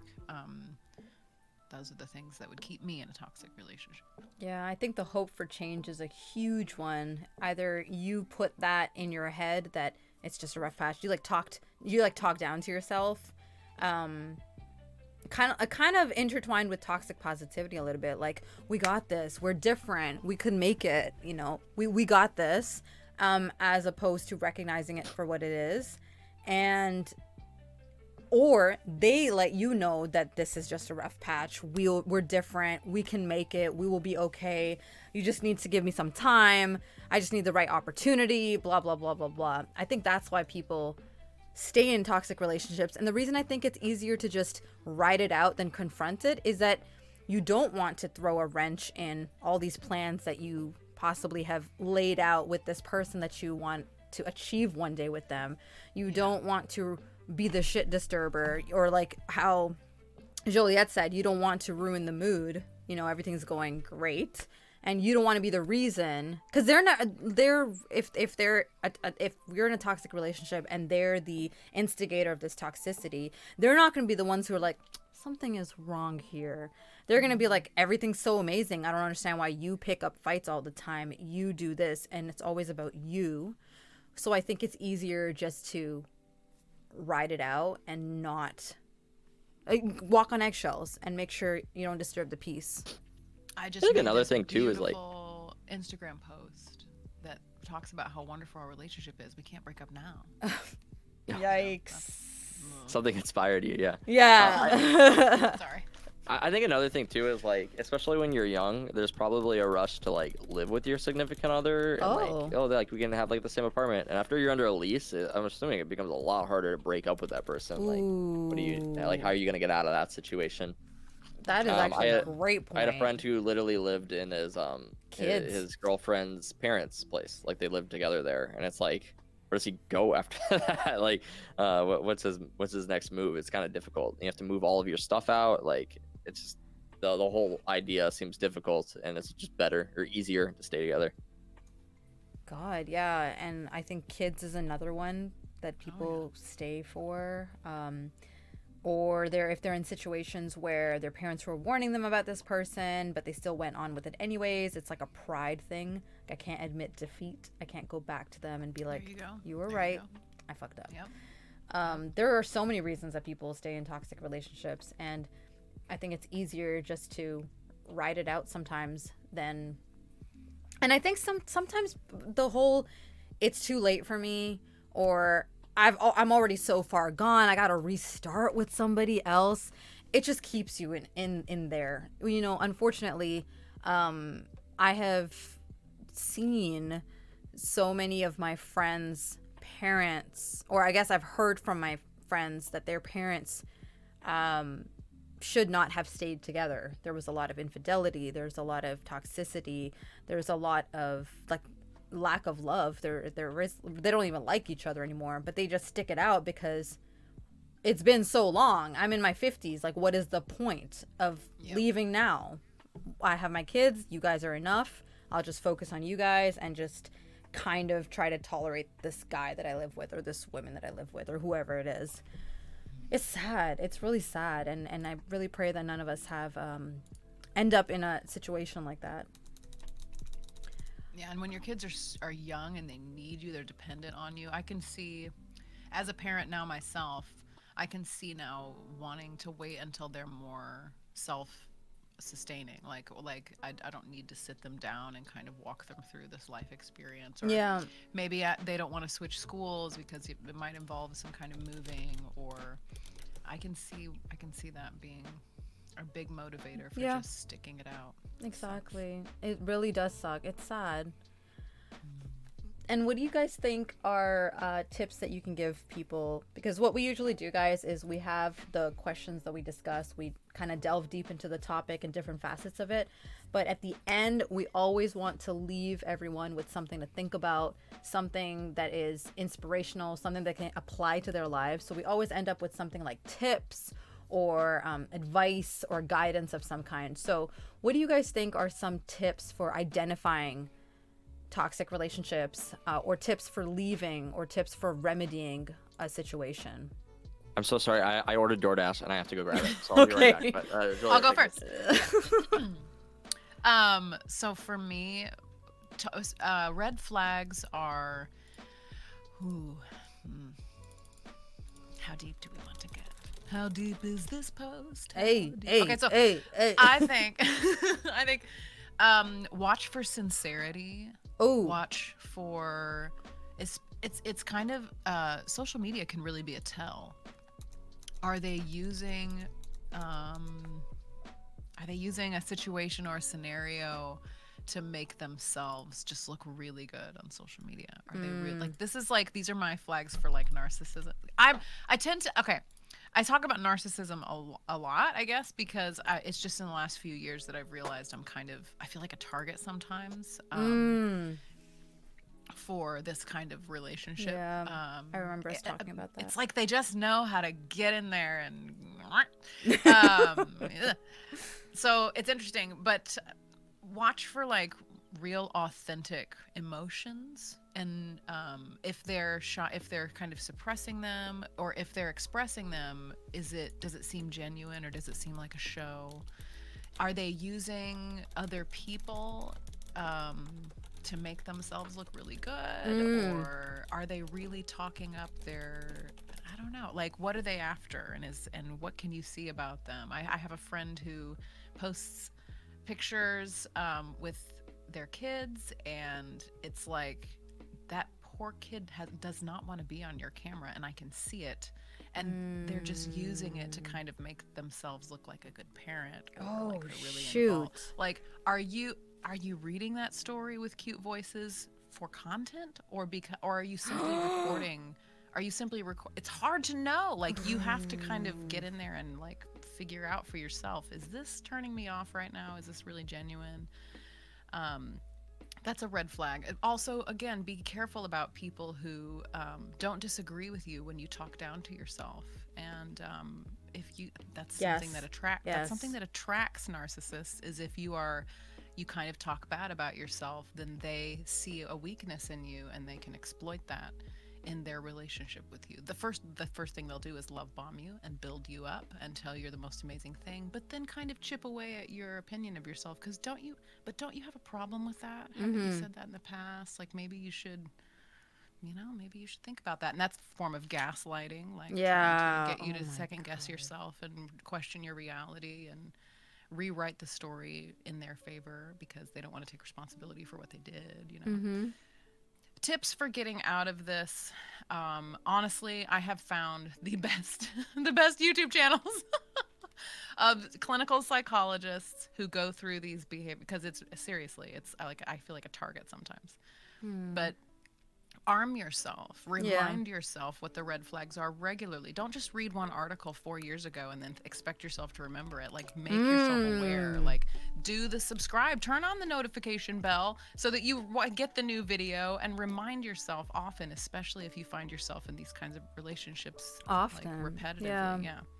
And then I also say, when you find a friend, as a tip for me, when you find a friend that is honest with you, and isn't afraid to kind of push your buttons, but is loving and kind in their criticism and build you up in a way to, build you up and not tear you down, hold on to those and let them into your life. So that, because you're blind sometimes, especially when you're trapped in a relationship, let them see it. Like, anyway, there's lots of tips, but those are mine for now. And those are the things I'm going through right now. And kind of examining my future and the kinds of people I want to do business with, and like, just got to be careful, like, what you're signing up for, and if other people can look at it with a really, like, third person perspective, that's really helpful.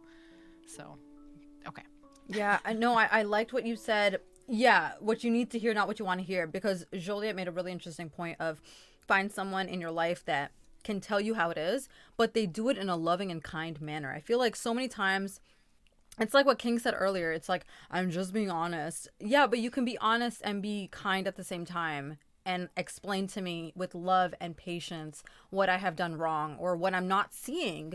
Because sometimes you're not doing it on purpose. You just can't see it. Right? You're too close. You're too close to the situation, especially where feelings are involved. You really love this person. And and you know what I really hate when people do? This might be a side note or this might be adding to this. After the fact, saying, I never liked him anyways. Why didn't you say that then? Why didn't you let me know like year one? Because toxic positivity. They wanted to keep the peace. Oh my God, I can't. Yeah, right? I had someone say that to me after my 3.5-year relationship ended. And she was like, you know what? I knew he was going to do this and this. I had a feeling. You didn't tell me. Don't tell me. You didn't tell me. Who were you talking to? Who were you saying this to? Who were you communicating this to? Wasn't me. Because it was news to me later, right? If you had these feelings, you should have told me. And I kept that in my mind. And now I don't go to her for situations like that because I know she's not going to be honest. Like, she has made me doubt her. And I don't know if that's me being unforgiving or too critical or whatever the case is. Careful. But being careful. I think I'm being careful. What if she just didn't tell you because she wanted to be on your good side? Or that seems like she has her own self-interest at heart. Yeah. And not yours. And I think it's the keeping the peace thing. And I think she was just like, let her just ride it out. But no, if I'm telling you this, and if you are genuinely close to me, you do have a place to tell me with love and care and kindness. So I think for identifying these kinds of relationships, Juliet has a really good point about watching those YouTube videos, because once you have the knowledge of these types of behaviors, then you can kind of sit back, self-reflect, look at your life in a different lens and be like, well, they did do this and this the other day, which kind of falls under this. But maybe it's a standalone. Let's keep reading or let's keep researching. And then more and more signs will start coming up and you're like, hold on, this is adding up. Like, something's wrong here. And I genuinely believe, guys, that our gut does not lie. Every relationship that has failed in my life, I knew it was going to fail. I knew it. There was nothing like, whoa, I'm so shocked we broke up. Like, I knew it. There was something deep inside me, no matter how blissful and beautiful it was, something inside of me just knew it wasn't going to last. So we know when something is wrong. Like, our soul tells us that they're not treating you kindly. Something is wrong. Why did they say that to you? Why are they looking at you like that? Why are they making you feel that way? If they truly love you, you should not be feeling this type of way. We suppress it and we complicate things. So I don't think identifying... Sorry, go ahead. Oh, I was gonna say, for me, I think I agree with that to like an extent, but I also think that like we as humans have like the ability to like psych ourselves out. Or we'll be like, oh, it seems like something's going on here, and it's just like not the case. But I do agree that like most of the time when I make gut calls about things, it feels like I'm normally right. So it's like you have to find a balance. I feel like like you can make a gut call and you can believe in yourself, but also like give the other person the benefit of the doubt. I feel like. Yeah, that's true. That is very true. That's a good point. Yeah, in my situations, I had given the benefit of the doubt, and then they just kept doing it. So I was like, I should probably start paying attention to this. So I don't think identifying it, when you really take the time of trying to reflect, giving them the benefit of the doubt, and then reassessing, and if their pattern is still the same of their behavior, then I think identifying should be quite straightforward, quite easy. And we have resources, thankfully. We live in a time where we have access to these like psych videos without having to pay for them, right on YouTube. There's some great channels on there. So you can seek resources through there to help you identify those things. And again, if there's someone in your life that you trust, you can ask them to give you a third eye view on the situation and see like how they would categorize or I guess think of the situation. But with that, you should be careful because, we always insert ourselves in the situation with our own feelings and our own experiences when we're giving advice to people. So that's something that you just need to be mindful of, that if you are seeking that kind of advice, just know they're coming with their own set of parameters that they're... Unless it's a clinical psychologist. Right, exactly. So just be mindful of that. Grain of salt. Trust patterns. Mm-hmm. Don't trust words. Yeah, like it's promises. Patterns. Unfortunate, and again, even if it is the environment that's being a major factor in whatever's causing the toxicity, it doesn't matter. You're being drained, you're being negatively affected, or something is being taken from you that shouldn't be. Get out, run away. Yeah, I agree. The reason I split up remedying and leaving is that sometimes the person is capable of change, and you just gotta flag it, and they'll come back at you with, oh shoot, I messed up, I had no idea I was doing that, I'm so sorry. Or, shoot, I'm sorry, I know it's a habit of mine and I'm really trying to change. And then you actually see them really trying to change. Or it could just be like, no, you're crazy, I never did that, da da da da. So you just need to gauge their response and like really be attentive to what is happening in your relationship. I know it's kind of like what King said, that sometimes we do psych ourselves out, or sometimes we don't psych ourselves out enough, and we're just like, we just throw dirt over things and we're like, that didn't mean anything. Oh, they're just having a bad day. We like super give them the benefit of the doubt. And then I take note of everything whenever I'm talking to people. I feel kind of like shitty about this sometimes, because like I'll have like a friend though, and like their friends will do something, and like in my head I'll be like, that's a red flag. But like, baby, I do that too. Give me a high five. Give me some love. Give me some love. I do that too. I do that too. I just like I don't know. People do sketchy things sometimes, and I think that like sometimes we miss it, and like it's nice when somebody else points it out. I'm not like.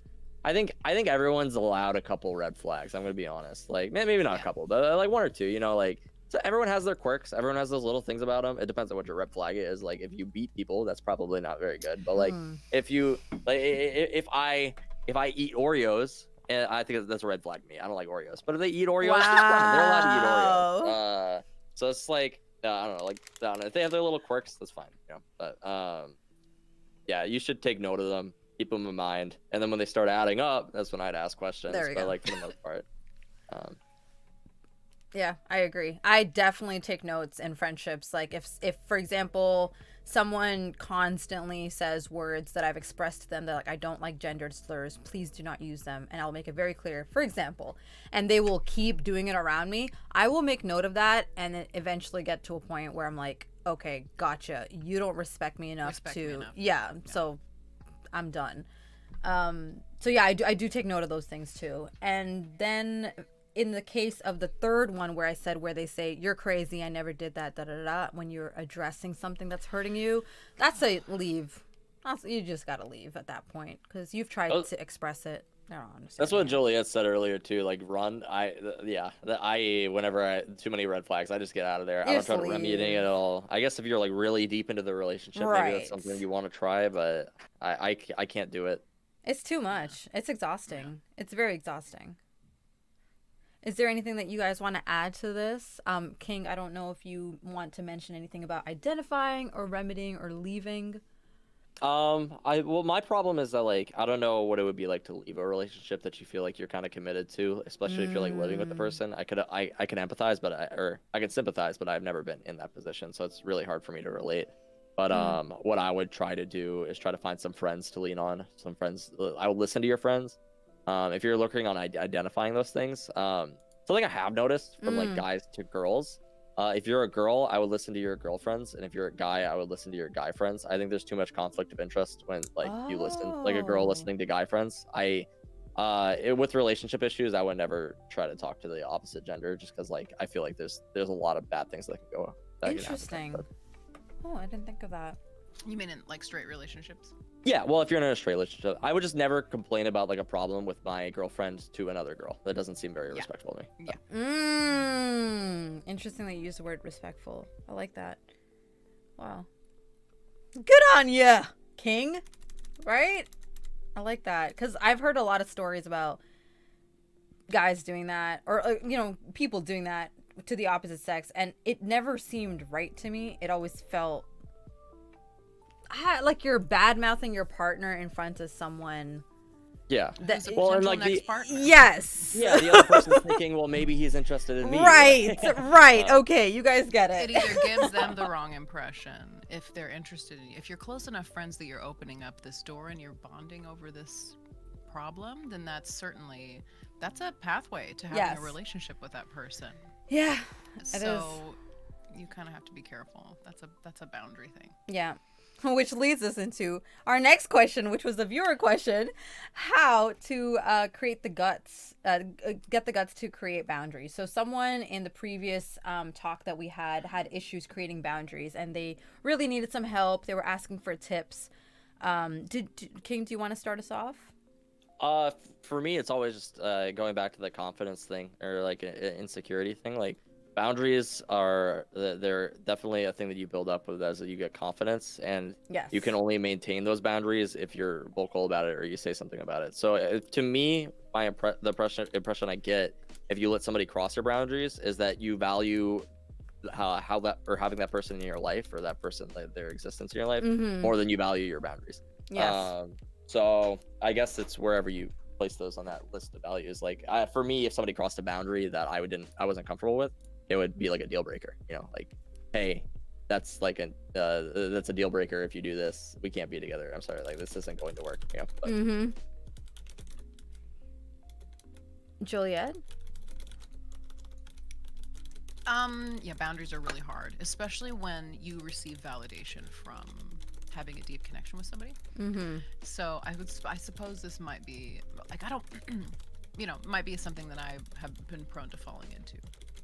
I don't get a ton of value out of, like, just small talk, I guess. Unfortunately, that lends itself to sort of getting really vulnerable right away, kind of. And just be conscious of letting someone into places that those are I don't know. You're protecting yourself is what you're doing. Yeah. Imagine when you're setting up your boundary that it's you're protecting yourself against someone who would hurt you. And I'm not saying walk around with in a bubble, like, I don't ever want to be vulnerable with anyone. But understand that those are things that can be taken advantage of by someone who is manipulative, even if they don't realize they're being manipulative. So, like the whole going to bed at a certain time, respecting you enough to know that you have to get up early. And whatever it is we're talking about Can wait. needs to just wait. Yeah. Or understanding you can't text right away because you're driving. Ooh, damn. Leaving someone on red. Like, I saw that you read my text, but you haven't replied. Like, just respect the process. Like, if they're gonna get back to you, like, there's these boundaries. Yeah, I don't know. I understand that it's for your own protection. I don't know how to, and you not having boundaries might have to do, if you have trouble setting boundaries, it might have to do with some trauma that you experienced in your childhood. Go to, like, get some therapy, learn some coping mechanisms that are healthy, and to try to rewrite the coping mechanisms that you deployed when you were a child that are now sort of weird, and you suddenly can't have boundaries with anyone. So I think going to therapy and understanding your worth, Yes. all those things. Yeah, that's what I was gonna say. I was gonna say that if you don't have boundaries, if we don't have boundaries, that is usually deeper seated in issues that deal with, trauma, self-confidence, self-worth, insecurity, and that's the root needs to be fixed first, I think, before you can even be healthy enough to set boundaries. So you need to think of yourself as worthy of boundaries. Yes. I'm in a situation right now, as a matter of fact, where I have a very exciting opportunity in front of me, but the person providing this opportunity is kind of wishy-washy. And, can we have a meeting at X time? And I'm like, of course, that's when I stream, but I'll reschedule my stream. It's fine. And then they can't do it. I rearranged my life. And then I don't get a response back. Like, I'm sort of waiting by the phone. Like, this is an exciting kind of career opportunity. And they're not really being very respectful of my time. It's not going well. And I hate to like be like, well, I guess this isn't gonna happen. Crap. Like I was really looking forward to like exploring this. Yeah. But the truth is they don't respect me. Yeah. And I just need, I'm preaching to myself right now. And I just need to know my worth and say, you know what, actually, I have a job, and my job, you know, even if you don't understand what streaming is or find that, you know, a respectable job, this is a commitment that I've previously made. And even if it's a commitment to yourself, like I'm going to sit in the bathtub. I plan to sit in the bathtub and read a book. And I'm going to do it. And yeah, whatever. Like that's respect yourself enough to not rearrange your whole life. And that other party member or whatever, I need to go play World of Warcraft. Anyway, that other person will like come back at you and say, okay, let me work with you. Like, don't just bend over backwards for, even if it seems like an exciting opportunity. Respect yourself enough to know what your boundaries should be and hold them. So, and keep tabs on when people violate them. Keep tabs. You know, once an accident maybe. You know, one time is maybe like, I didn't know. Fine, whatever. Benefit of the doubt. We give you a leeway. But a second time, a third time, nah, there's something wrong. Something's up. There's something up with that. I have like an extreme example of something that happened to me recently, but I guess extreme is a hard word. Nothing bad happened, but I was hanging out with this person, and they were a pretty heavy drinker. They like to drink, and I'm pretty moderate when I go out. I don't get like super drunk or like I very rarely. I think I blacked out twice in my life, and like over like the last like 3-4 years or whatever. I feel like that's a pretty fair amount, especially since I just turned 21. But like wait, you just turned 21? Last year. I'm 22. So you're 22, King? Yep, 22 and a half. I had no idea. I thought you were much older. Happy wow. birthday. Yeah, happy birthday. Yeah, people tell me that I look a lot older than I am. But, yeah. It's your countenance. It's how you hold yourself. Agreed. Yes. Maybe. But this person, she was a heavy drinker, and she kept telling me that she hated that she was always more drunk than I was when we went out. And I was just like, I mean, like, I just don't drink a lot. But she was trying to get me like really drunk one night. She's like, you need to be more drunk than me. And I was like, that is like a bad thing to say. Yeah. What is that? It was like flip the tables. I was just about to say. Like that's not like acceptable. And I just straight up told her that. I was like, yeah, this is definitely a boundary for me. Like I will drink at my own pace. I'm not going to get super messed up. Like this is not something I want to do. And it's like, oh my gosh, no. That's not like I don't know. It's a big deal, but it doesn't feel like where boundaries can get crossed. Like, oh, like you're stalking me. Like, she just wanted me to get no. intoxicated. She wanted you to be in a position where you had poor judgment. Mm-hmm. Yeah, what? yeah. No. That is not okay. That's not okay. That would not make me feel safe. Yeah. I've definitely been in a situation where nothing that extreme had happened to me, but it was something that made me kind of look at a friend differently.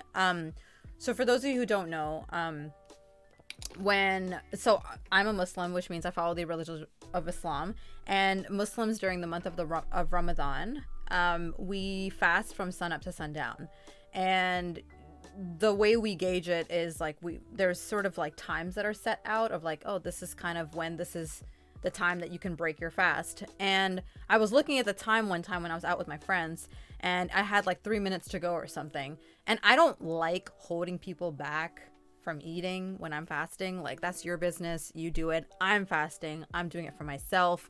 So I didn't say anything to them. Their food had come, so I was like, you guys can go ahead. Like, I got a few minutes to go. But like, you do your thing. And one of them started pressuring me. They're like, oh, it's 3 minutes. Easy. Just go. Like, you can eat right now. God's not going to care, man. You got 3 minutes. And I was like, did you speak to God?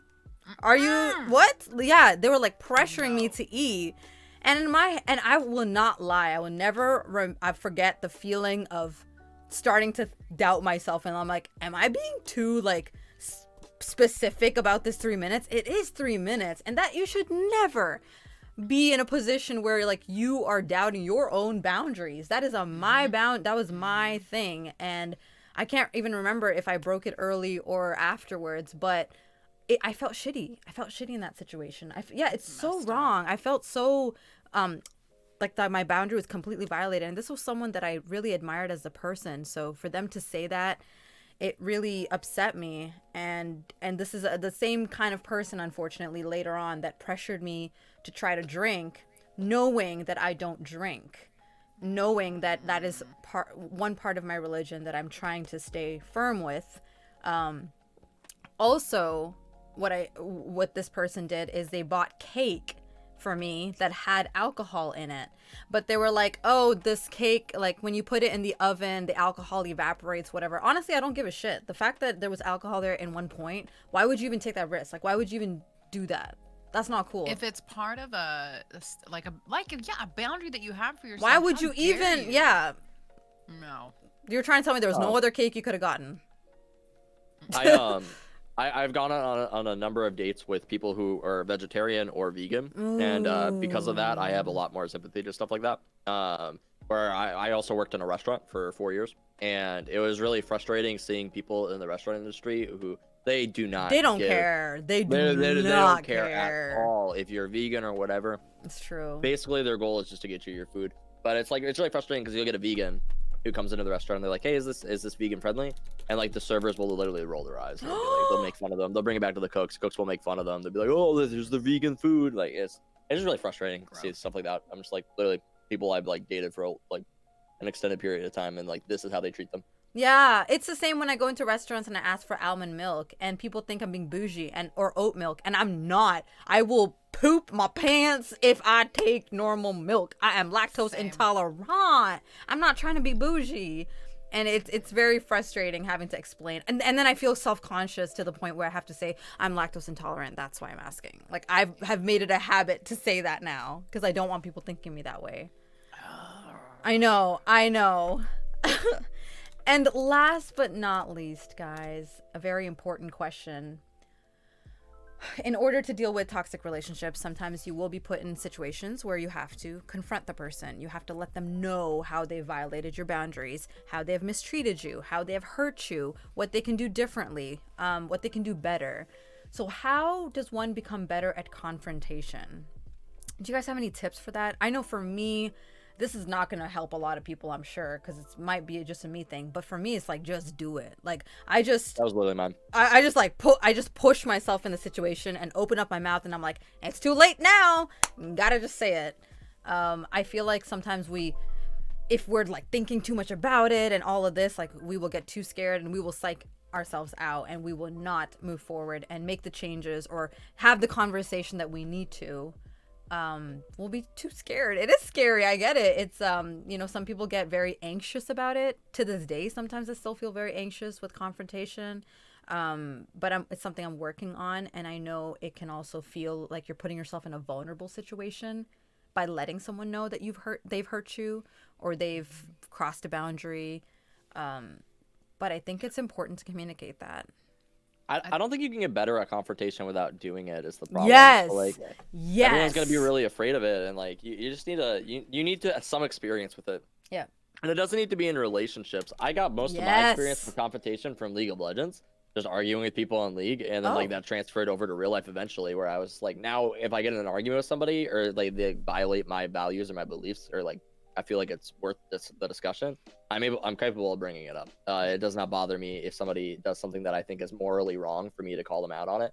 And I don't think I would have had that skill if it weren't for playing video games and arguing with people online over stupid things. That's crazy. I would have not expected that. I did not see that coming, King. I have a lot of really weird things that I feel like I've learned from video games over the years that just like I think they've impacted me a lot. Yo, you should make a video about that. You should make a video about that. I would love to watch what that. You're saying what you've is, learned. though Elon Musk didn't argue online on Twitter, he could have learned a few things about confrontation. Maybe about confrontation. Yeah. You can learn how to argue with people. Yeah. It can be impactful at least. It can. I agree. I think writing it for me. Have you guys ever done this thing where you're on your app or whatever it is, and you have something important to say and you just record it? Yes. Times, delete it. Yes. Record 100. Okay. Did I say this? Write it down. Like, if it's really that hard, if it's really really difficult for you, or it's something that involves a lot of points. Write type it up first. I'm a writer. Yeah. Like, make sure it's what you want to say, and either give it to him that way because there's no room for them to interrupt you. And cut you off and divert attention in the middle of it.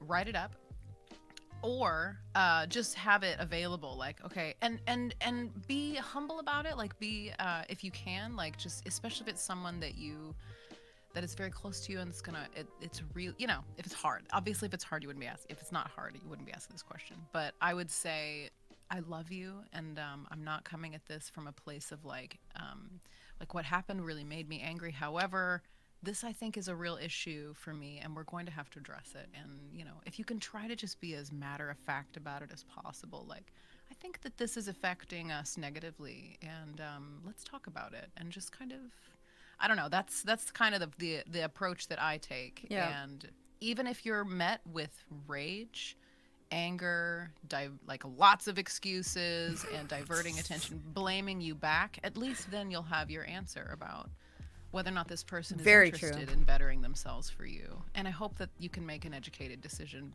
based on that experience after that. Should I stay? Should I go? I think a big thing I would add on to that too is like know what you want out of the confrontation, because a lot of people just confront somebody for like the purpose of confronting them, but like in reality it feels like the confrontation should be a step in solving a problem, and you should know where that step is going to take you, I guess, or you should be able to figure it out. So like, is the confrontation meant to end a relationship? Is it meant to bring up something that you need to fix? Is it meant to I can't think of any other things, but yeah, hurt them. Don't hurt them. Hopefully. Get them back. Revenge. I don't know. I'm sure there's some people who do that though, and they don't realize that's what they want. That's what they want out of the confrontation. That's why your point is so important. Know what you want out of it. Yeah. Examine yourself. Ooh, in the that is process. good. Yes. Oh, are there any final points that you guys want to mention about toxic relationships before we end off for the night? I think I just want to end off with like, know your worth, and take the time to know your worth, because I feel like that will help you steer clear of toxic relationships, get out of toxic relationships, identify toxic relationships, and feel secure and happy with you and being alone if you need to be. Yes, exactly. And I genuinely do believe that people who truly care about you and truly love you and want to have a place in your life, they will make efforts to ensure that they do not violate your boundaries. They do respect you. They do uplift you. They build you up. They do chime in when you make self-deprecating comments. They won't let you feel that way about yourself because they see how beautiful you are. And I feel like we can only truly appreciate that and allow that kind of energy in our lives if we have some kind of love for ourselves as well. That's right. And be aware that other people, they need things from you too. And you may not be perfectly compatible with anyone you've encountered. And if it's, as long as it's not goes back to that, is this unhealthy change or healthy change? As long as it's not taking something from you that's beautiful, or that's generally harmless to anyone else. Like, don't let them belittle a hobby that you have. Don't let them try to, just tear you down in ways that make no sense. Like, even, okay, so you didn't grow up this way. You didn't grow up experiencing this. Fine. That's like, they can learn to make room for your routines, for what makes you comfortable, and you can do the same for them. And make sure it's not petty and you're not being too picky. But I don't know. Yeah. This is great chat. Thank you, Juliet. I forgot to mention one thing. I know most of our conversation has been from the perspective of not the instigator of toxicity, but the receiver of it. And I wanted to mention something that I was thinking about when I was in the kitchen earlier today. I completely forgot that I actually was the instigator of toxicity one time, or a certain level of it. And my partner had brought it up to me, but I didn't see it. But now I see it. So what he had mentioned is, when things go bad between us, or like I'm upset with you, that's when you start to put more effort into our relationship. And I was just like, no, it's just because I'm like trying to make you feel better, and I'm trying to like make up for what I've done. But I get what he was saying. He was saying that you have all of this in you, which means you have all of these things that you can possibly do for me, but you only do them when I'm pissed off at, yeah, exactly. And now, of course, looking back after the relationship ended, I can think back and be like, oh my God, he was right. He was right. And I just didn't see it. And I hope that the next opportunity I take and I get of being in a relationship, I don't do that again, because I wouldn't like that either. I wouldn't like someone who's kind of like comfortable with the relationship, and then when they mess up, they're like, oh, gotta buy flowers, gotta buy clothes, gotta do this and all, be nice and do this. Love like bomb. Yeah, exactly. No. So I did want to put that out there and say that I have been on the instigator end, and it's not fun, not cool. Yeah.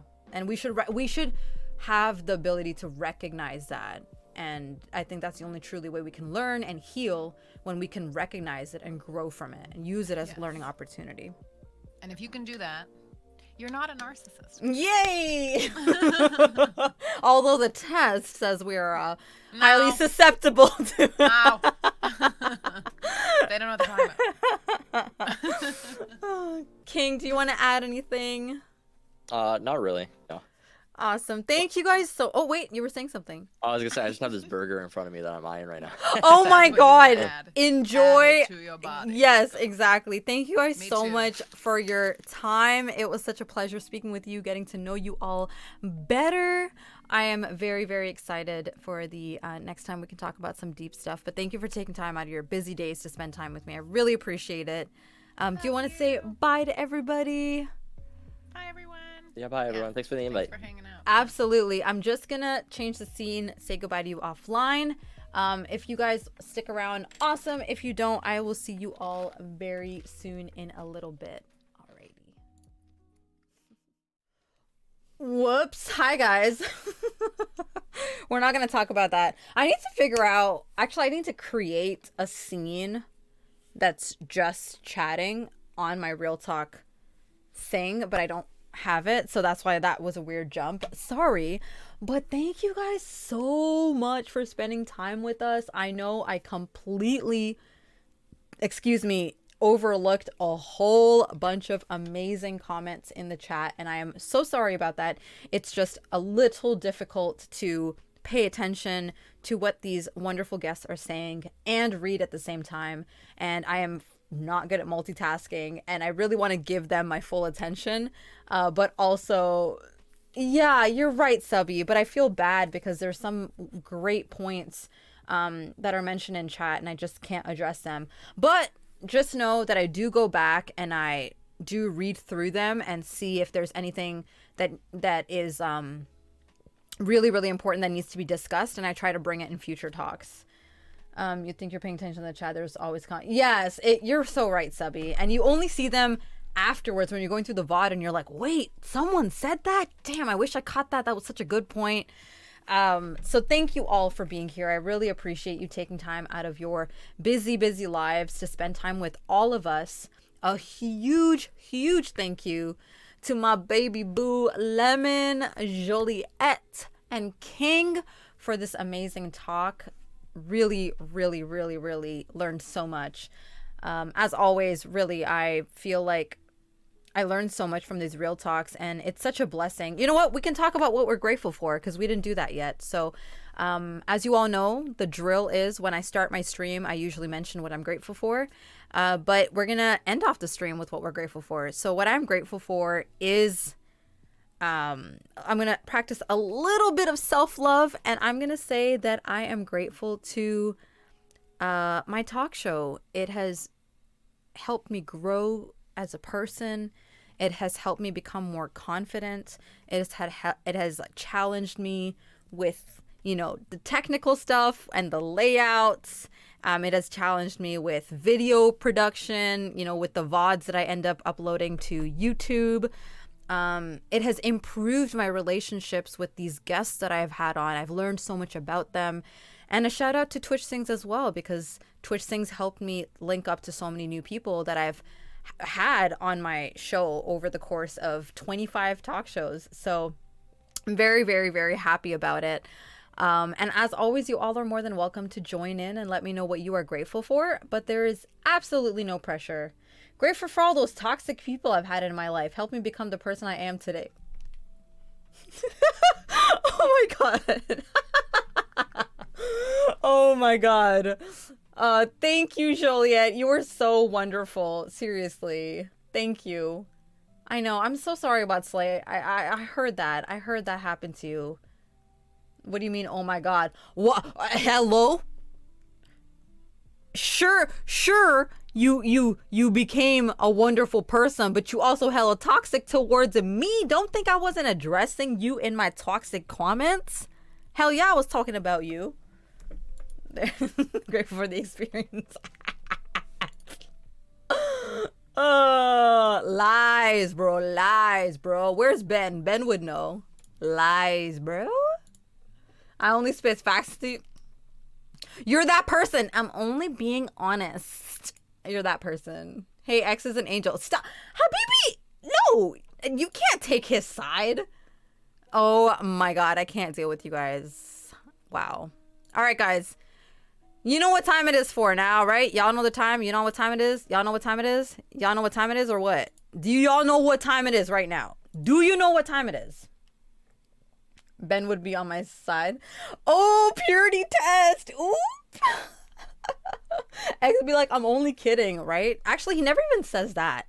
X never even says that. Oh my god.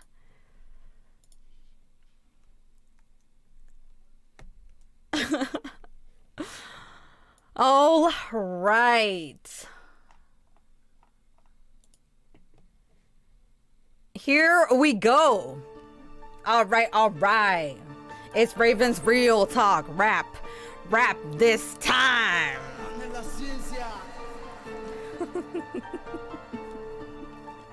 Here we go. Oh snap, it's my Ravens. This time with you, I've been craving. Been looking forward to this all day. Let's have a scrumptious time today. Skippy doo bop, bop bop bop, moo moo bop bop bop.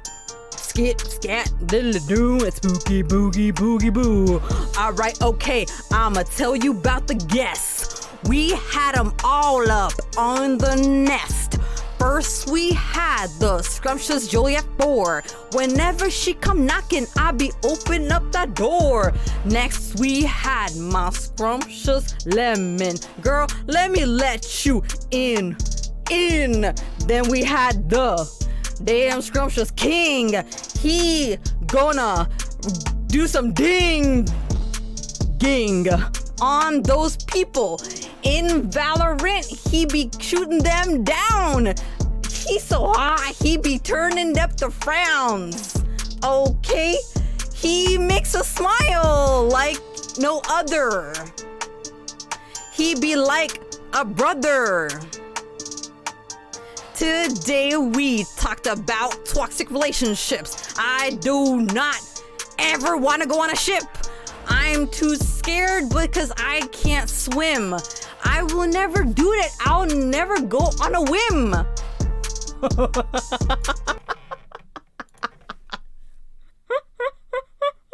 think that was pretty good, actually. I think that was pretty good. So you're just haters. Someone sign her. Oh, I'm dying. Oh my god, that was fun. Well, thank you guys for being here. Thank you guys for choosing to spend your night with me. Thank you guys for being part of the talk show, witnessing the rap. And now we're going to end off the stream with a league game.